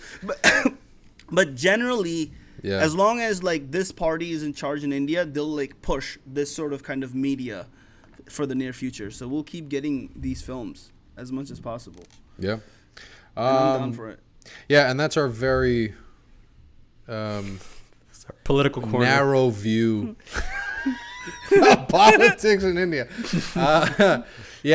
Chris, we're going to clip that as its own video, dog. This is not like we're going to include this in the review because that was like 40 minutes. No, it was like half hour. We can clip that. A minute.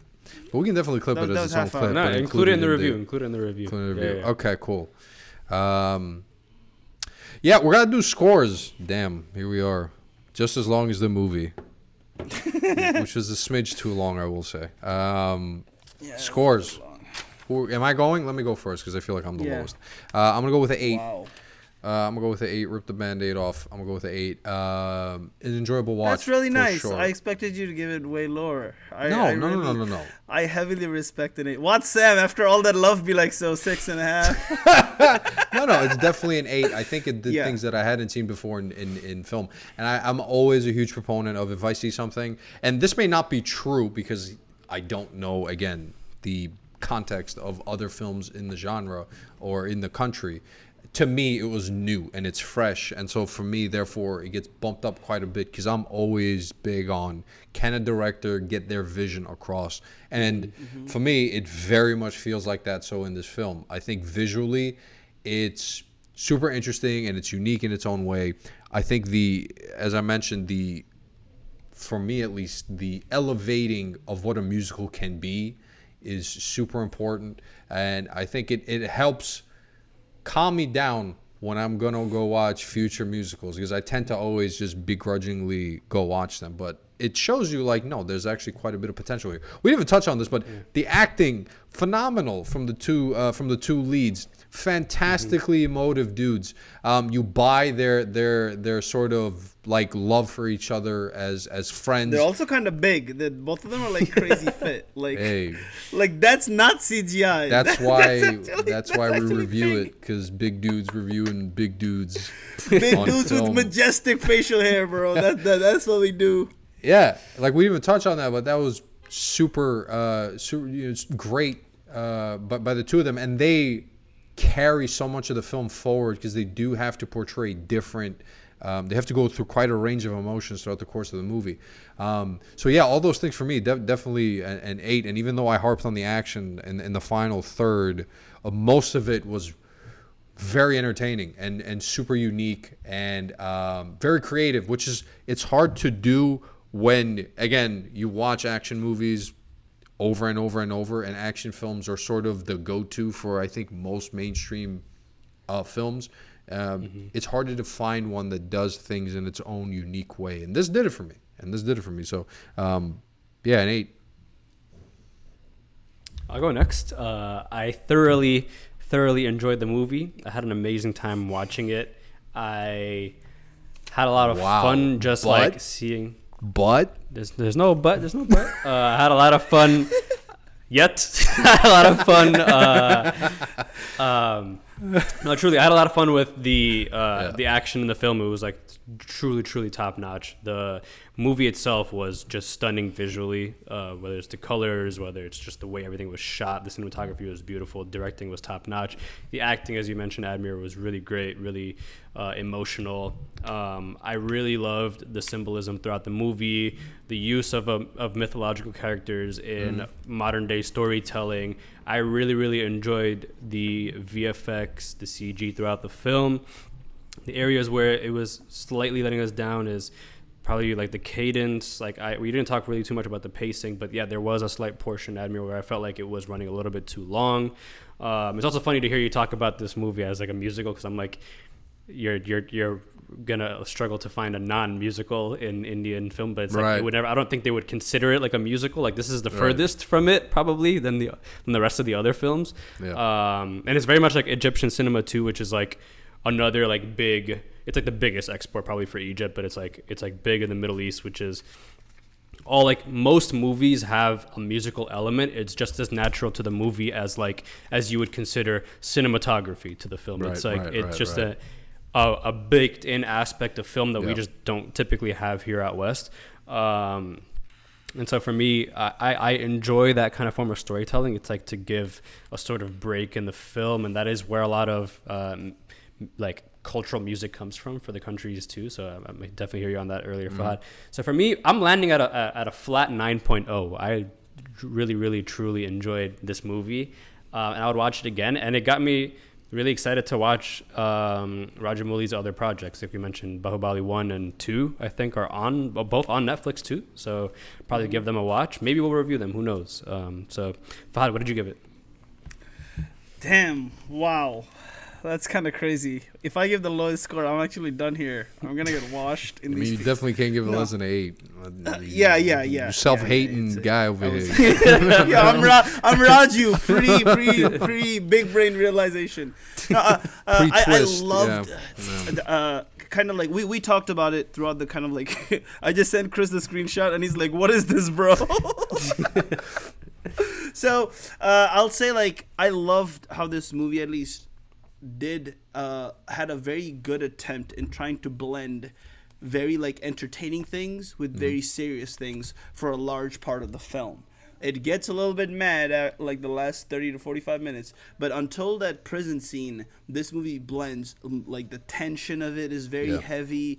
Reminds me of like OG kind of cat and mouse films between cops and robbers type shit. So like I love the way it kind of blends that, and happy that the podcast got to do like a Indian movie. I was about to say Hindi movie. It's not a Hindi movie. Like an Indian movie. And I hope it lays the foundation to do like more. And KGF also made similar amount of money too. Around with a similar amount of budget. So there is a kind of like wave of, I guess that's 2. I don't know if that creates a wave. But KGF had 2 movies come out. So that's 3 movies that have come out from that side of the country with that language driving it. And I'm hoping that we're seeing this is only the beginning, because I'm sure India hasn't seen like these box office numbers are like obscene numbers. Like this, it's not like here where you're every other Tom, Dick, and Joe Harry makes like 800 milli, like just clowning around. Would you say that's the Justice League pulling 700 milli? Like, would you say that's the Atlanta film scene of India, basically? Yeah. Except if Atlanta spoke an entirely different language. Yeah. No. It's like, so it'll be a big deal, and this will push more projects like these. Yeah. Having said all that, I think I'm gonna go with. I was also gonna go with like a 9. So I'm gonna stick to it. I'm also gonna go with a 9. Nice. Thoroughly entertaining movie. Although it's super long, this has like on in the background rewatch value. You just dudes just going ham. This has that value if you just got time to kill. Like it had for me. Like if we were hyped up for this, like if all 3 of us were in India like watching this, it had for me like end game levels of hype scenes in there. Yes, like, especially the last scene that we were talking about was outlandish. Dudes are probably like clapping and shit and like getting up every time one of them dudes is going ham. So we got to rewatch that with the boys like down the road. I'd be down. If dudes can put aside their differences to watch an Indian film, you know. Yes. Crazy. So many differences. See, Admiral gets defensive. Admiral gets defensive whenever I say like something suspect. Yo, crazy, man. Gotta defend the boys, man. They might be listening. They're not, but they might be. One final thing. I'm happy. Like it's, even if I thought it was a little bit too long, I just, epic films, like long epic adventure stuff doesn't seem to get made too often, and it usually has to live in like fantasy for it to like stimulate folks apparently. So yeah, this has got fantastical elements to it, but I was intrigued that there were like chapters to this in a way that even if it did feel long, I think it was cool that the story continues and there's still more to be said about it. It was nice to see that. Like that used to be standard some time back in the day, man. Like, used to watch Ben-Hur, which is like 3+ hour type of shit. You go to the theaters. It was like a chunk of time you set aside for this. And I know we moan about, you get like a beginning to end story. There's no sequel. There's no like, come back to RRR2 to see if they take the fortress or not. Buxton is gathering forces, so come check us out. Buxton's return, man. Crazy. He's still and now alive. We're heading towards an hour and a half movies. Yes. Yeah. Soon it'll be like hour-long movies. Then it'll be TikToks. I would cry. I genuinely would cry. No, and it's cool to see that sort of style of filmmaking is still a thing, man. Like I'm down for that, and I know we get it. It's why when what was this Scorsese movie? They got a lot of shit for this. The Irishman. The Irishman, right? This is coming off the back of everybody watching Endgame, right? And to me, I get it. It's 3.5 hours is long, and it might not be for everybody. But sitting there complaining after you just watched Endgame for 3 hours is a little bit like, dude, come on. Like, we have it in us. We just want to see only certain things, and it's hard for us to give other things a try, it seems, if they're a little bit on the slower side. Now, this is one of those movies that's, I think, a lot easier to watch because there is a lot going on. It is 3 hours, but there's a lot happening. But it's also, I think it's good that in a way it helps condition people to be okay watching longer films, man, because longer films have a space for us in as an audience. But obviously not when it's for the sake of chopping it up and making it longer for content sake, but for actually telling the story. And I did appreciate it quite a bit for that as well. I sat down and I'm like, 3 hours, like this is going to be nice. Like I've set the night up for this and it'll be just for this. And it's cool to have that. But yeah, so 8, 9, and 9. No surprise there. Obviously, I'm the one with the sus score, but we move. I mean, folks. 8 is fine. I like 8. No, it's done. It's done. 8 is a really solid over. movie. It's done. Like an Admir 8, I'm happy. That's at the moment you said it, I was like, yeah, I'm hyped. It's we just need to make a little bit of steps forward to get an Admir 9. Before we got into this, I knew that Sam would give it higher than you, but I thought both of you would give it lower.